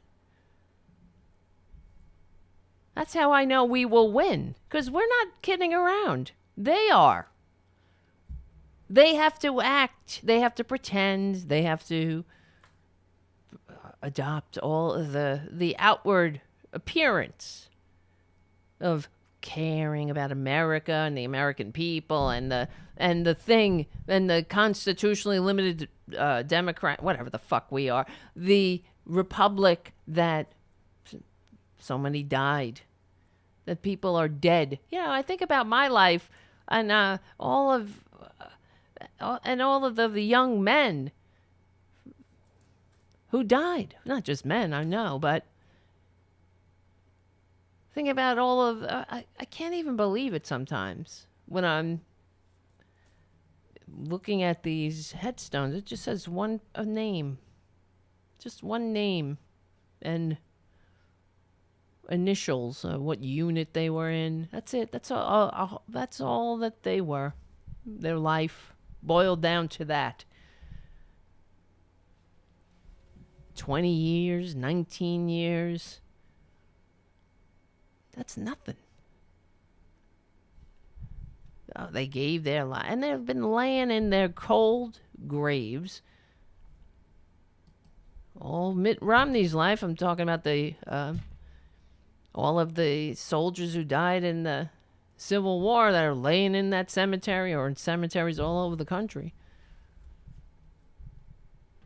All of it, Mitt Romney was born. He grew up in his rich-ass family or whatever, and then got all of his bullshit into his brain so he can go out on the stump. And all that time, all these people all over the world are just laying in their graves, sacrificed for this.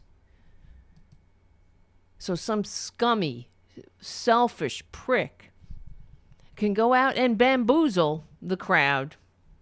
Bamboozle people so the rich can get richer and the people can vote for their own demise. Here's I know I've played it before. Here's Nancy Pelosi. Oh, maybe I can't get it. We had for the people our agenda when we ran. For the people, lower healthcare costs by lowering the cost of prescription drugs and saving a pre-existing condition benefit. Lower healthcare costs. bigger paychecks by building the infrastructure of America in a green way to preserve the planet, to Yeah, it would address be the nice if we climate could crisis. preserve the planet, because a lot of us live here on They it. always Yeah. say, and there's no plan B. And then the third, well, the first two, I think that he has expressed an interest in Yes. working with us on that. Infrastructure, So we'll see. yeah. The third, I'm not sure he's too interested. Cleaner government, lower health care, bigger Cleaner. paychecks, cleaner government to reduce the role of big, dark money, special interest money in politics. For example, that is harming our ability to get gun safety legislation passed. You hear that? Reduce it. Yeah. The third, I'm not sure he's too interested. Cleaner government, lower health care, bigger paychecks, cleaner government to reduce the role of big, dark money, special interest money in politics. For example, that is What are you harming our applauding for? When I first saw that, it infuriated me. And like I said, it made me very upset. Because I was like, we're done. People don't even see it. They don't even see how lost we are if that's the best we got, where the Democratic Speaker of the House is saying, just reduce it a little, because it's getting a little unseemly. And the dum-dums they're starting to notice the grift against them. And, just grift a little. Grift, I mean, more than a little, but enough to where you keep the dum-dums on the hamster wheel, and they're just too busy to notice all of the corruption. But if the corruption is so outrageous, it's less easy to control them. So let's reduce the numbers of dark money. That doesn't mean that there won't be dark money. Don't worry about that. That fucking gravy train will keep on rolling. Yay! What are you applauding? If I goddamn was in that audience, I would have been like, what? That's like, I would have felt alone. Unless you guys were there, I guess. But, I mean, it was like the same way I felt when I was watching Dirty Dancing. Like, this movie sucks. What are you doing? Right. That's true. Richard W. says, a bad Dem is better than a good Republican. That is true. But, I don't know. I had some debates about this. Like, during the Obama years, I remember at one of Mike Malloy's gatherings in the city, we had Sam Cedar was here. He came to the gathering or whatever. This before Trump, of course. And I was talking to him about Obama. Or maybe I'm getting my timeline mixed up. But we were talking about Obama. And I was saying, in some ways, Obama is more dangerous in a way. Because he's the one that put socialist security on the table. And he could have been the one to start privatizing Social Security. See, that's what they were going to do. That's what Obama's compromise was with John Boehner. But they had already committed to the caucus room conspiracy, where they plotted and they vowed, the Republicans, to not give Obama any wins, to obstruct everything, even things that they supported. That their very own bills, he gave them right back at them, and they rejected it. It was Obama who put Social Security on the table, and I call it Socialist Security, so the Republicans know that they're socialists, and happily so. But yeah, it was Obama who did that, and John Boehner rejected it. That was the grand bargain. Socialist security. They were going to privatize part of Socialist security. Obama. And that's why when he went out and said that his he's getting in trouble. Like he was trying to tell the American people, hey, everybody, I'm bipartisan. I'm doing things that even my own party has issues with. So that must mean I'm doing it correctly. I hate that whole paradigm bullshit. That is bullshit. Oh, well, if both sides are pissed off, then you must be doing it right. No. There's the what's right. There's what's true, right? There's no both sides. There's no halfway to the truth. That must mean everybody's pissed off and that's great. No. It's either right. Some things are either right or wrong. Depending on what we're trying to do. What are you trying to do? If you're trying to have a country where you control the working class, where they're so overworked and economically insecure that they can't afford to stand up and question their government or even get involved because they're exhausted, or they're too afraid to get involved because they might lose however they're hanging by a thread, and it's all about to come crumbling down. So, and the other thing that, and then the other time, what was the other thing? Oh yeah, it was another fucking time these goddamn Democrats put Social Security on the table was Bill Clinton, who put him and what's-his-face, Newt Gingrich, were meeting secretly in the White House and then they were going to come out with this great compromise. It wasn't called the Grand Bargain then, but part of what they were going to announce is the partial. That's how they do it first, right? They don't go for the full shebang right off the bat, because that's the frog boiling in the boiling water, right? Slowly.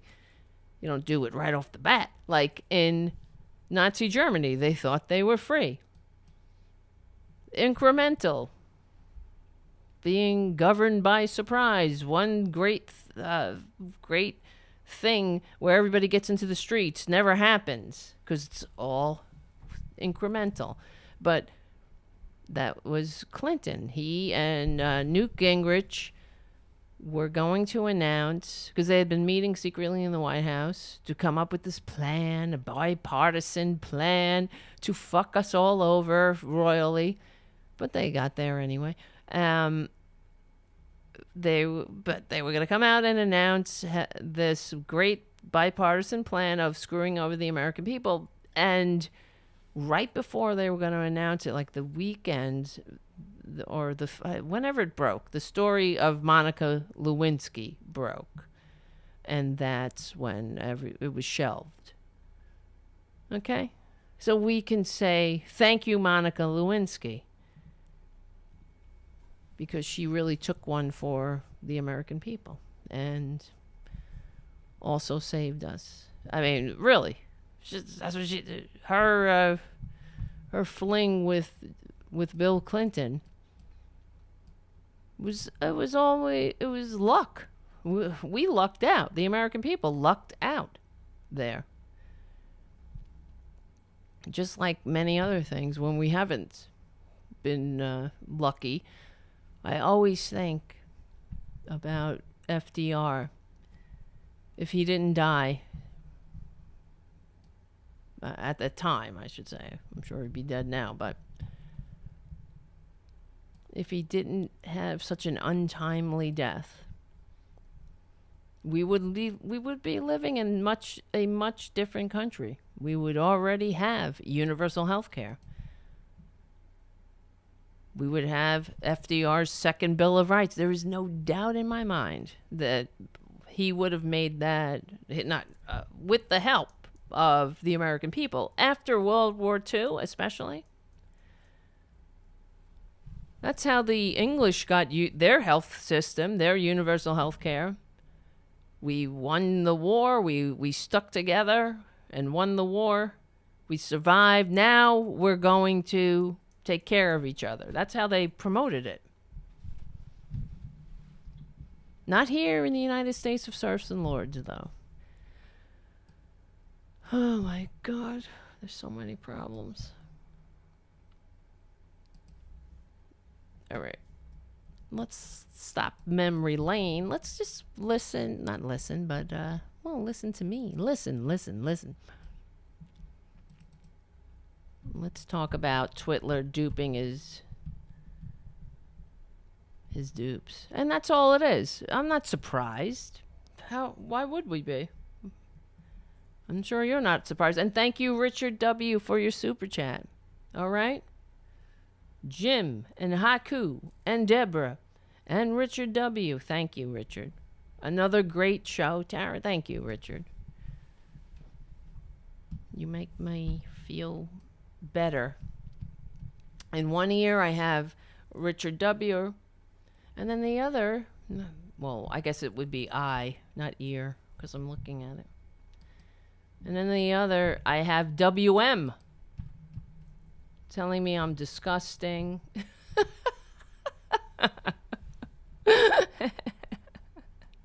Let's see. What does it say?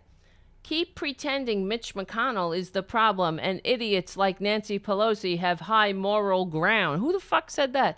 Have you seen either of their tax returns? Explain why they're both worth over $100 million. Oh my God. I guess that's somebody who doesn't watch the show, but has a lot to say about it.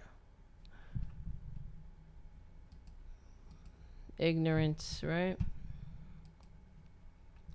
That's the American birthright. My American dream is that we're not a bunch of dum-dums. WM is certainly not helping that come to fruition.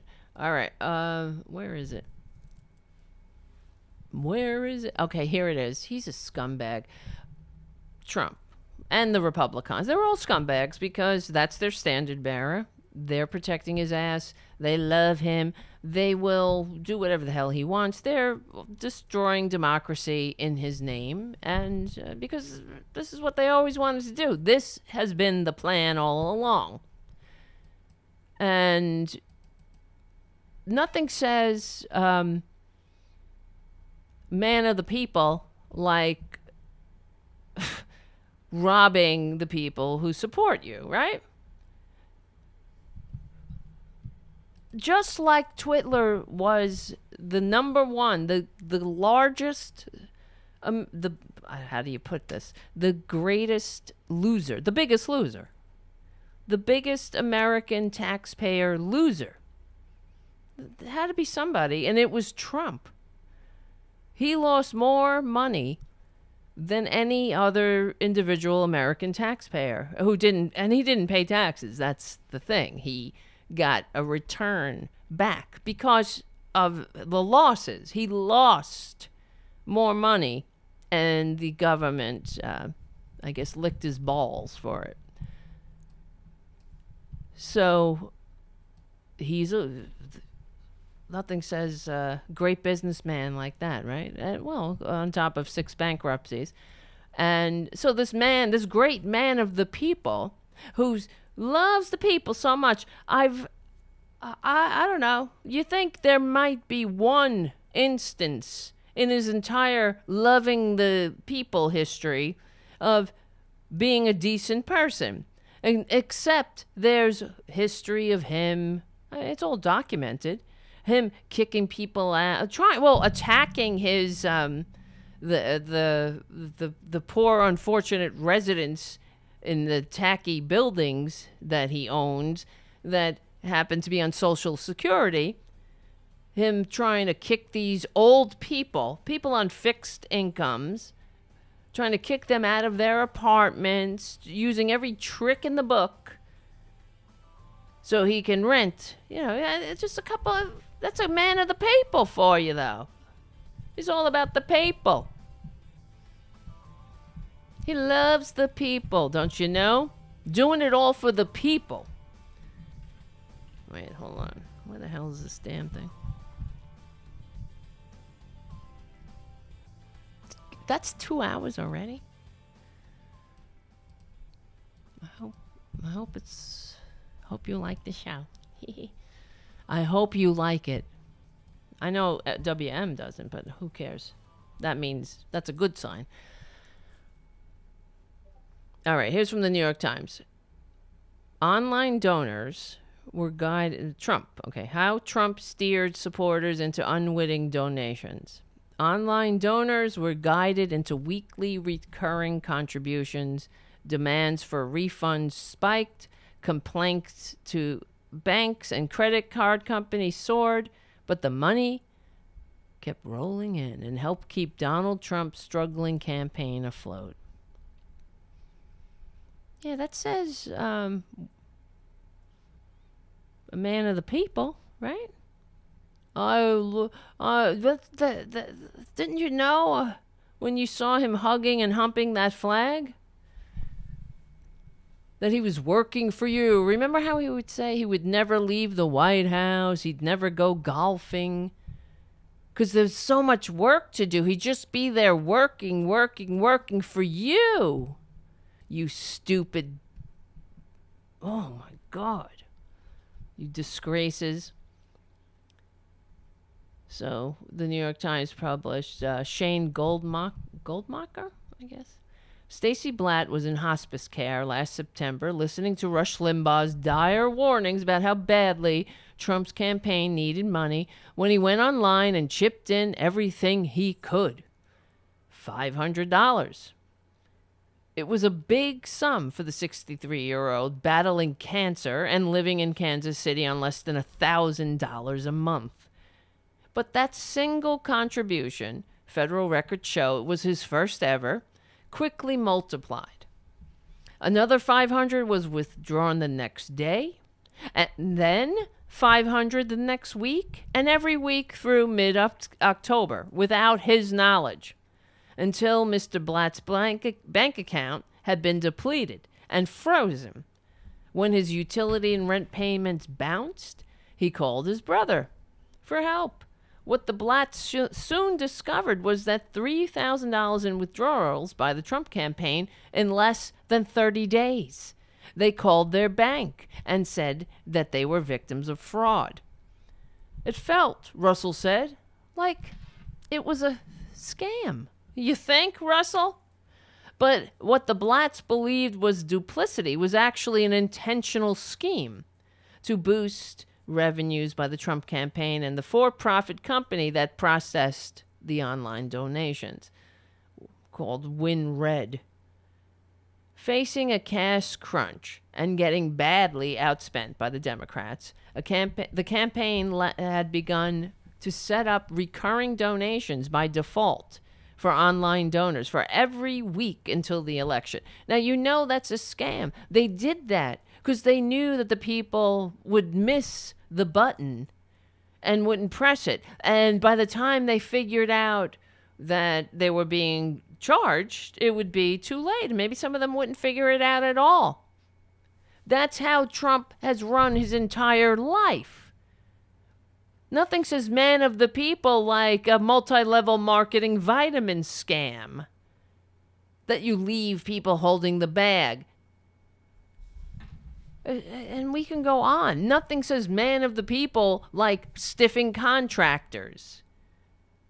How does one person go through life constantly losing and always winning, always getting ahead, always leaving others holding the bag? Well, let's hope it comes to an end. Really. And the Southern District of New York, which has its tax returns, that all of these grifters finally get what's coming to them. And it's not a winning election. It's a trip to prison. They belong in jail. These are grifters, criminals. This is not a mistake. This is a plot to separate dupes from their money. Anybody stupid enough to support their sham campaign. The whole thing is a scam. It's like any snake oil salesman coming to town. That's it. Trump found a real great grift. I mean, he's been looking his whole life for a scam worthy of the man he wanted to be. And he's not a man, of course. He's a waste of human DNA. But what else can I say? The cancer he wanted to be. And he found politics because it's broken. It's already broken. So he could exploit it. It's ripe for the exploitation. Because we don't have, because of the money in politics, because of that dark money that Pelosi wants to reduce. Just reduce it. The tactics ensnared scores of unsuspecting Trump loyalists, retirees, military veterans, nurses, and even experienced political operatives. Soon, bank accounts and credit card companies were inundated with fraud complaints. Well, it's not a surprise. In fact, maybe this will get to it in the article, but it was of all the fraud in the country, Trump's campaign, all the credit card fraud, the Trump campaign accounted for 3% of all the credit card fraud in the entire country. All right? Just like he was the biggest loser. The biggest single loser American taxpayer. He's also got pretty noteworthy for, I mean, that's a large chunk. You're talking about 320 million people. 3% of it in a matter of months. He's an epic con man. That's all you can say about him. If you're going to give him something, you got to give him props for being the most prolific con man in American history. He absolutely is. What does that say about the rest of the Republican Party, though, right? It says that every single one of them is a con artist. They're all in on it. Big or small, whatever it might be. They're all in on this grift. Trump might be the number one parasite, but all of them, even the ones that they give some, they give some, there's some of them that aren't, they say, to me, not so much. They say that some of them aren't completely abhorrent. There are some that stand up to Trump and say good things now, and I don't know. Not in my opinion. But all of them, like for example, Mitt Romney, they say, oh well, he voted for impeachment. He still enabled Trump. He's voted for Trump. He sat and looking like a whipped dog next to Trump. All of them. I mean, they're all in on the grift from no matter what, even when they call him Mr. President, where they made him their standard bearer, and they continue to push the lie, the big lie that he infected this country with. So they're all grifters with the scam that this person has any business being anywhere near the halls of power. They know that's not true. Absolutely. They're an irredeemable death cult. Greed-centered death cult. That's the cat. Do you hear him? Me, me, me. What are you doing, Ray? I don't know if you can hear him, but what are you doing? Where are you? What? Do you hear him? He's going, what are you doing? Come here. What is he saying? He's just walking around like, what are you saying?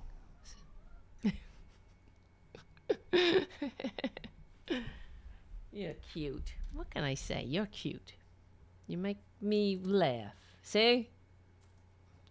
There is hope. All right. The tactic ensnared, as I was saying, military veteran, loyalists, whatever, Trump loyalists, retiree, veterans, nurses, and experienced political operatives. Soon, banks and credit card companies were inundated with fraud complaints from the president's own supporters about donations they had not intended to make, sometimes for thousands of dollars.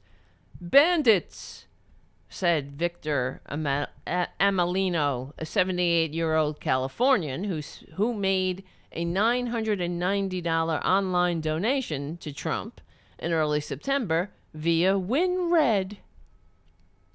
And just an aside, you know that recently Trump made an announcement to his moronic dupes that he uses as narcissistic supply and also sucks profit and life from, like a parasite, sucks profit and life from a host, and discards without concern. So he also told them not to donate to the Republican Party, to only donate to him. Now, the grift continues and may not be continuing in this particular way because he's been stopped and exposed, but it will continue, and they'll find another way to fuck people over and do this again. It was quite profitable for them. Sure, they'll do it again. So this person who made a $990 donation said it occurred 7 more times, adding up to almost $8,000. I'm retired. I can't afford to pay all that damn money. The sheer magnitude of the money involved is staggering in politics. In the final 2.5 months of 2020, the Trump campaign, the Republican National Committee, and their shared accounts issued more than 530,000 refunds worth, wait for it, $64.3 million. That's how much they grifted in the last couple of months out of people's pockets. Social Security recipients, retirees, old people on fixed incomes, make America great and all. Fuckers. Oh my God. Now, really, where is the justice? And this person is walking around free still. And Republicans are still making their religious, a holy obligation to appear before the dim Fiora in Mar-a-Lago.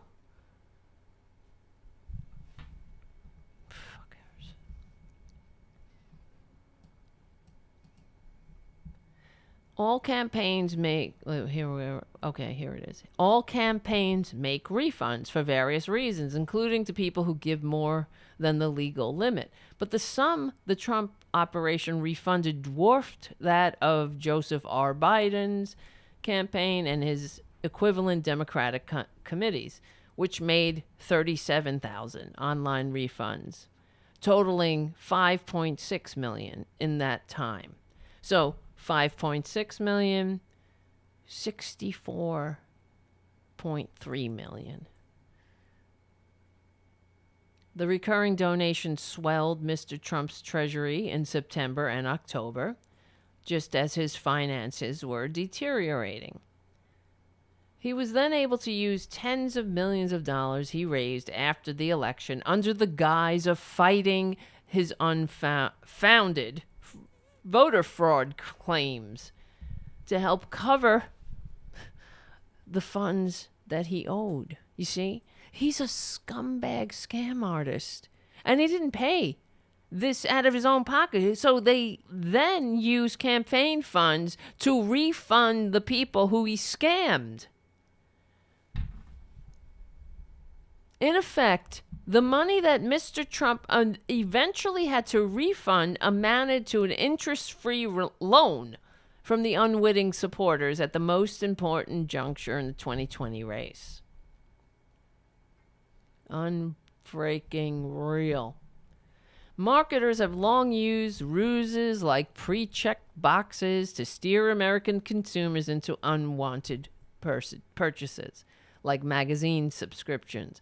But consumer advocates say deploying the practice on voters in the heat of a presidential campaign at such volume with withdrawals every week has much more serious ramifications. It's unfair, it's unethical, and it's inappropriate, says Ira Reingold, the executive director of the National Association of Consumer Advocates.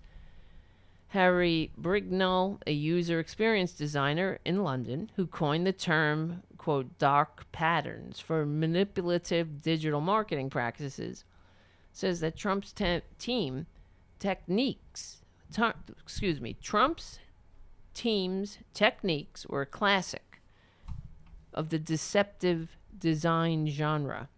It should be in textbooks of what you shouldn't do, he said.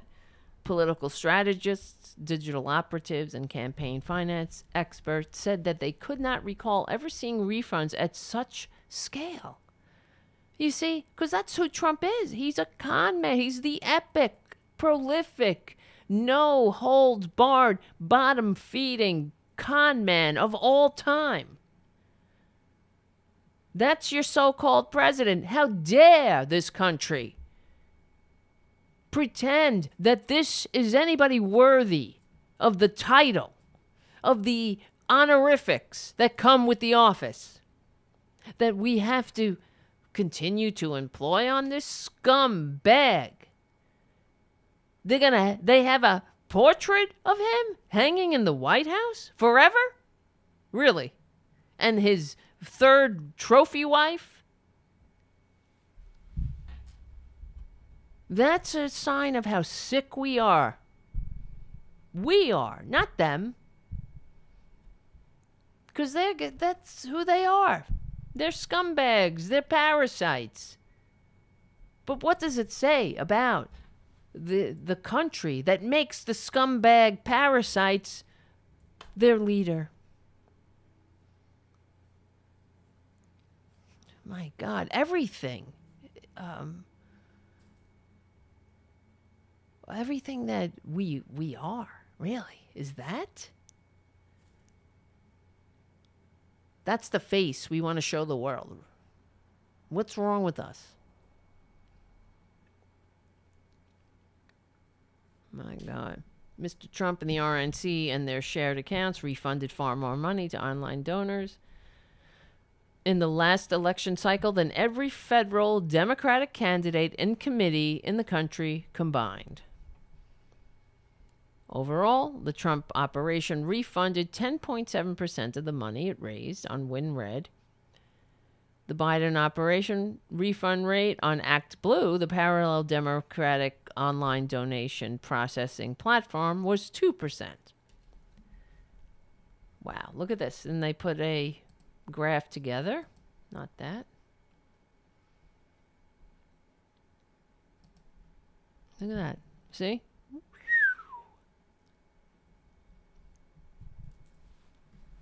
Wow. Look at this. That's all the refunds, that red bar, and that's Biden's. Wow. Donors typically said they intended to give only once or twice and later discovered their bank statement and credit cards that they were donating over and over again. Like Mr. Blatt, who died of cancer in February, sought an injunction from their banks. Others pursued refunds directly from WinRed, which typically granted them, to avoid more costly formal disputes. WinRed said that every donor receives at least one follow-up email, so it's their fault, of course, Everybody's dumb, I guess. Well, I know they are, but doesn't mean you don't fall into a trap now and then when you're not dumb. But they're dumb, obviously. That's the bottom line with them. Because you got to be dumb to give money to a con man eagerly. To say, hey, con man, will you make America great? What does that mean? What do these people think that a con man's going to do to make America great? Well, we know. We know. The bottom line is they wanted to make America white. And everybody in their place. That's what they love. That's America being great.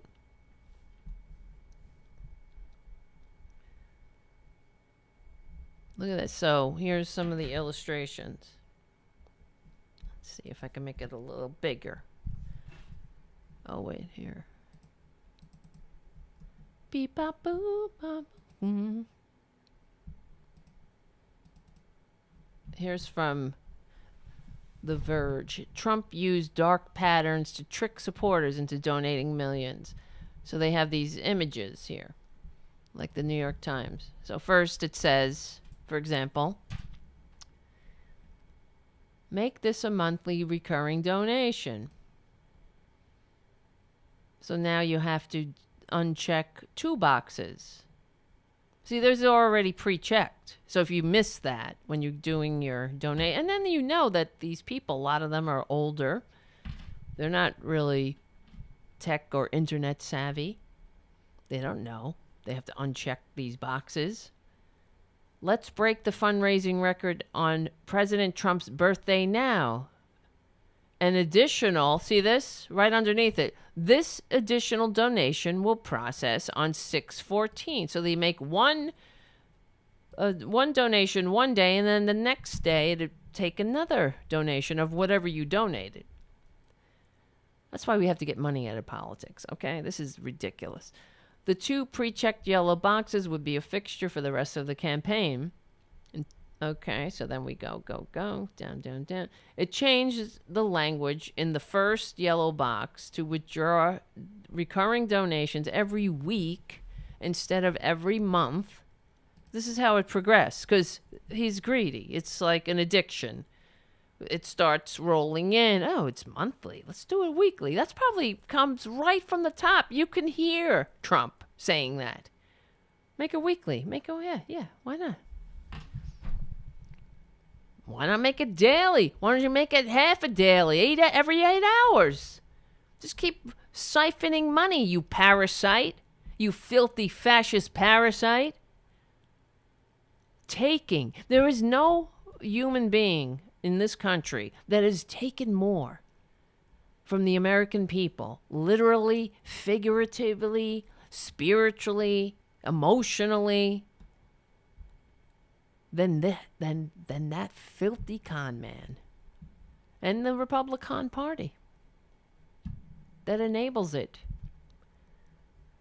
So then they changed the language on the first yellow box to withdraw recurring donations every week. Here. Make this weekly. President Trump, I debate Joe Biden on September 29th, and I need to know that I have your support. Join the Trump Cash Blitz now. And then in small type, donate an additional $100 automatically. Just keep donating. Just open your wallet. Let Trump hold you by the ankles and shake you upside down. What do you got in there? You got anything left? Because that's all it's about. Money, money, money, money, money, money, money, money, money. For these fuckers. I don't care who they rob, who has to die, who. It's never enough for them. God. Never enough. And that's what the Republicans, this is what they inflicted on this country. And now we have people like Joe Manchin standing in the way of us ensuring that another filthy fascist con man, grifter, ever rises again? That's what we have to. This is not just about the infrastructure. Of course it is. But it's also about making a country function for the majority, for the working class majority. So another filthy fascist prick, tyrant, parasite never rises again. At least for another generation.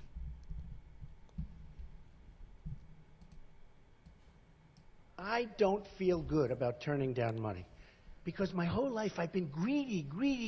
I've grabbed all the money I could get. I'm so greedy.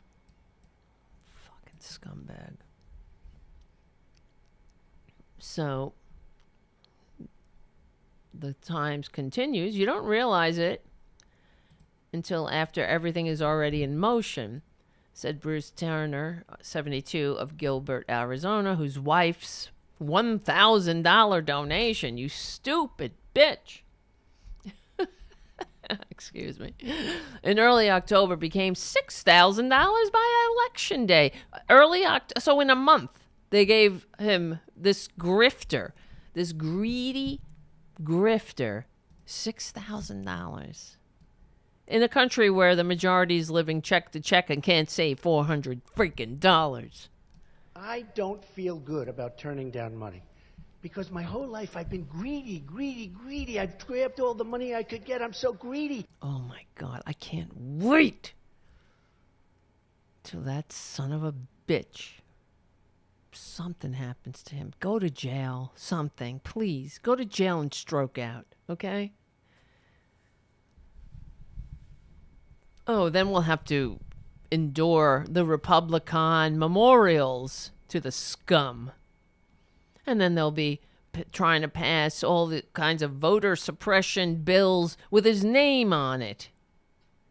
Oh, yeah. You better believe it. Around the same time, officials who fielded fraud claims at the bank and credit card companies noticed a surge in complaints against the Trump campaign and Win Red. It started to go absolutely wild, said one fraud investigator with Wells Fargo. It became a pattern, said another at Capital One. A consumer representative for USAA, which primarily serves military families, recalled an older veteran who discovered repeated Win Red charges from donating to Trump, only after calling to have his balance read to him by the phone. Well, you dumb bitch. Why did you do it? Why? You're a veteran? How shame on you all. Shame on you. Giving money to the fascist grifter? Why? The unintended payments busted credit card limits. Some donors canceled their cards to avoid the recurring payments. Others paid overdraft fees to their banks. All the banking officials said they recalled only a negligible number of complaints against ActBlue, the Democratic donation platform, although there are online review sites that feature heated complaints about some unwanted charges and customer service. The Trump operation was not done modifying the yellow boxes. Here it goes. Soon the fact that donations would be withdrawn weekly was taken out of boldface type. See? According to archived versions of the president's website. The president? No, he's not the president. And moved beneath other bold text. Look at this. Join the president's executive club for true patriots only. Make this a weekly recurring donation into 11-3. President Trump, so if you don't click both of or deselect both of these check marks, you might deselect one and then you have the other one too. So they're getting you each way. There's many snares for you to get tripped up on here. President Trump, congrats. You've been selected as our end of quarter MVP. Join the Cash Blitz now and make it official. Donate another $100. As the campaign's financial problems became increasingly acute, the yellow boxes became dizzyingly more complex. By October, there were sometimes 9 lines of bold-faced text with all caps words sprinkled in before the disclosure that there would be weekly withdrawals. As many as 8 more lines of bold-faced text came before the second edition donation disclaimer. Look at that. Look at this shit. This is the final month of the election until Election Day, and we need every patriot to step up if we're going to win 4 more years for President Trump. He's revitalizing our economy, one sucker at a time. Well, by our, he means his. Like every true authoritarian scumbag when they talk about the country and our country. What they're really talking about is themselves. And returning us to American greatness. Yeah, we weren't great when we had some guy with darker pigment in the Oval Office. My God. We needed a orange-looking grifter with a trophy wife, with a third trophy wife, with kids from all 3 different marriages. Imagine if the guy with darker pigment had that. Forget it.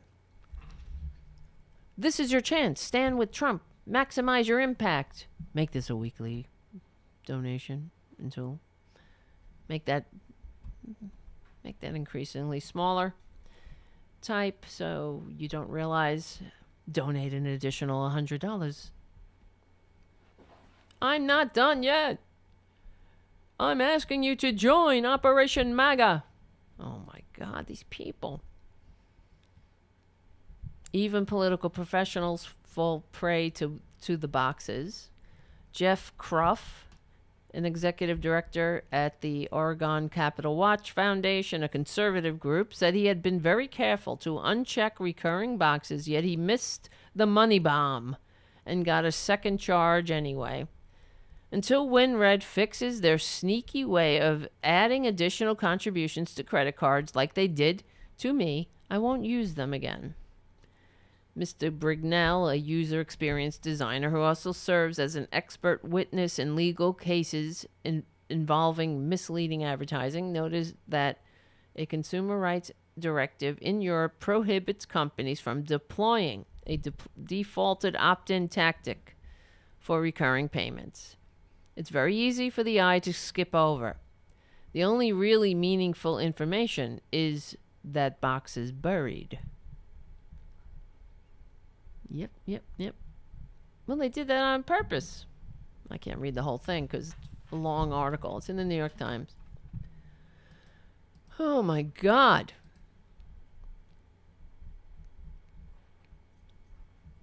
Mamma mia. Jesus Christ. All right, guys. What are we going to do? It never ends. It will not end. But we never give up. I wanted to talk about, there's so many other things, but it's getting late. And I noticed that some of you guys want to go to sleep. I see Errol Thomas saying, after when this is episode over. What? I'm reading this. After when this is episode over, I'm going to clock me some Z's. I think you're tired, Errol. I'm tired too. But I want to thank you all for hanging out for a couple of hours tonight. I'm hoping to do as many shows as possible, just so we can get together, get through this, the United States of Serfs and Lords, and keep going in the right direction. Are we going in the right direction? I guess it's better, but we have a lot more work to do. I wanted to talk about other things, but I have to learn to time manage the shows better, I guess. Maybe that's what having a producer would help. So thanks all for your support, for your super chats, for your patronage, for going to ROKFIN, joining ROKFIN, subscribing, but being a patron right now, most of all, and your super chats. That's what's going to make the difference in the show at this time. You guys. Errol, that's okay. Oh shit, sorry for writing in reverse. I have that too sometimes, like dyslexia or something. It's weird. But we knew what you were saying. It was reverse. It was. You're tired. We're all tired sometimes. It's funny. All right, my friends. I hope we'll see what happens tomorrow.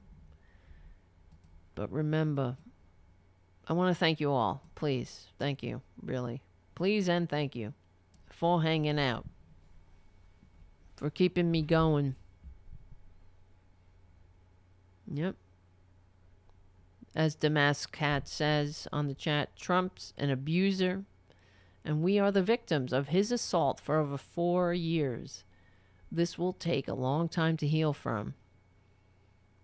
That's the truth. Anyone that's been abused knows it changes you forever. May he rot in hell. Absolutely. It's true. We have PTSD. This country has so many mental issues. All of us. I believe we're all suffering from PTSD. Not just from all of the shootings, the massacres, the division, the lies, the grifts, the way that people don't have each other's back. There is no e pluribus unum. That's why we have to put e pluribus unum into action. And that's what will heal the country, I believe. And you know it, because it will.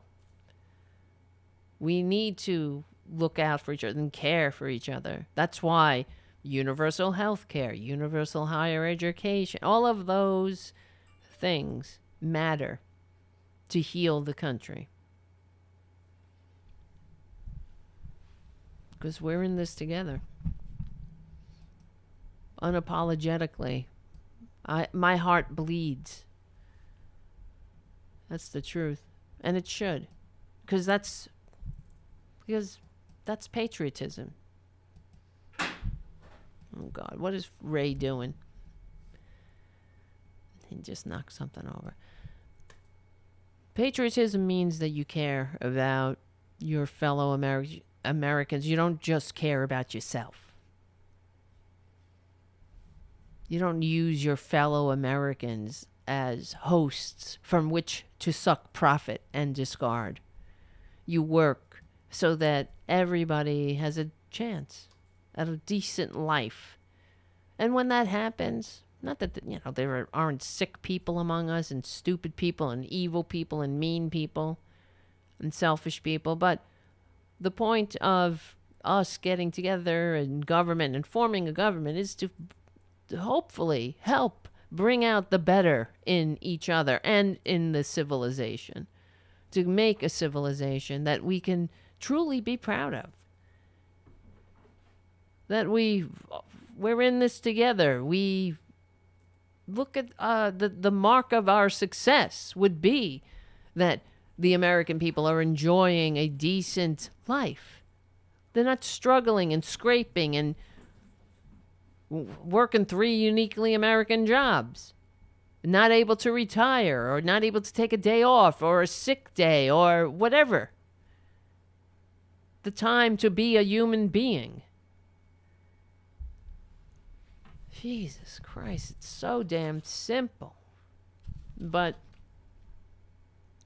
we have so much work to do because there's a lot of sick effers standing in the way.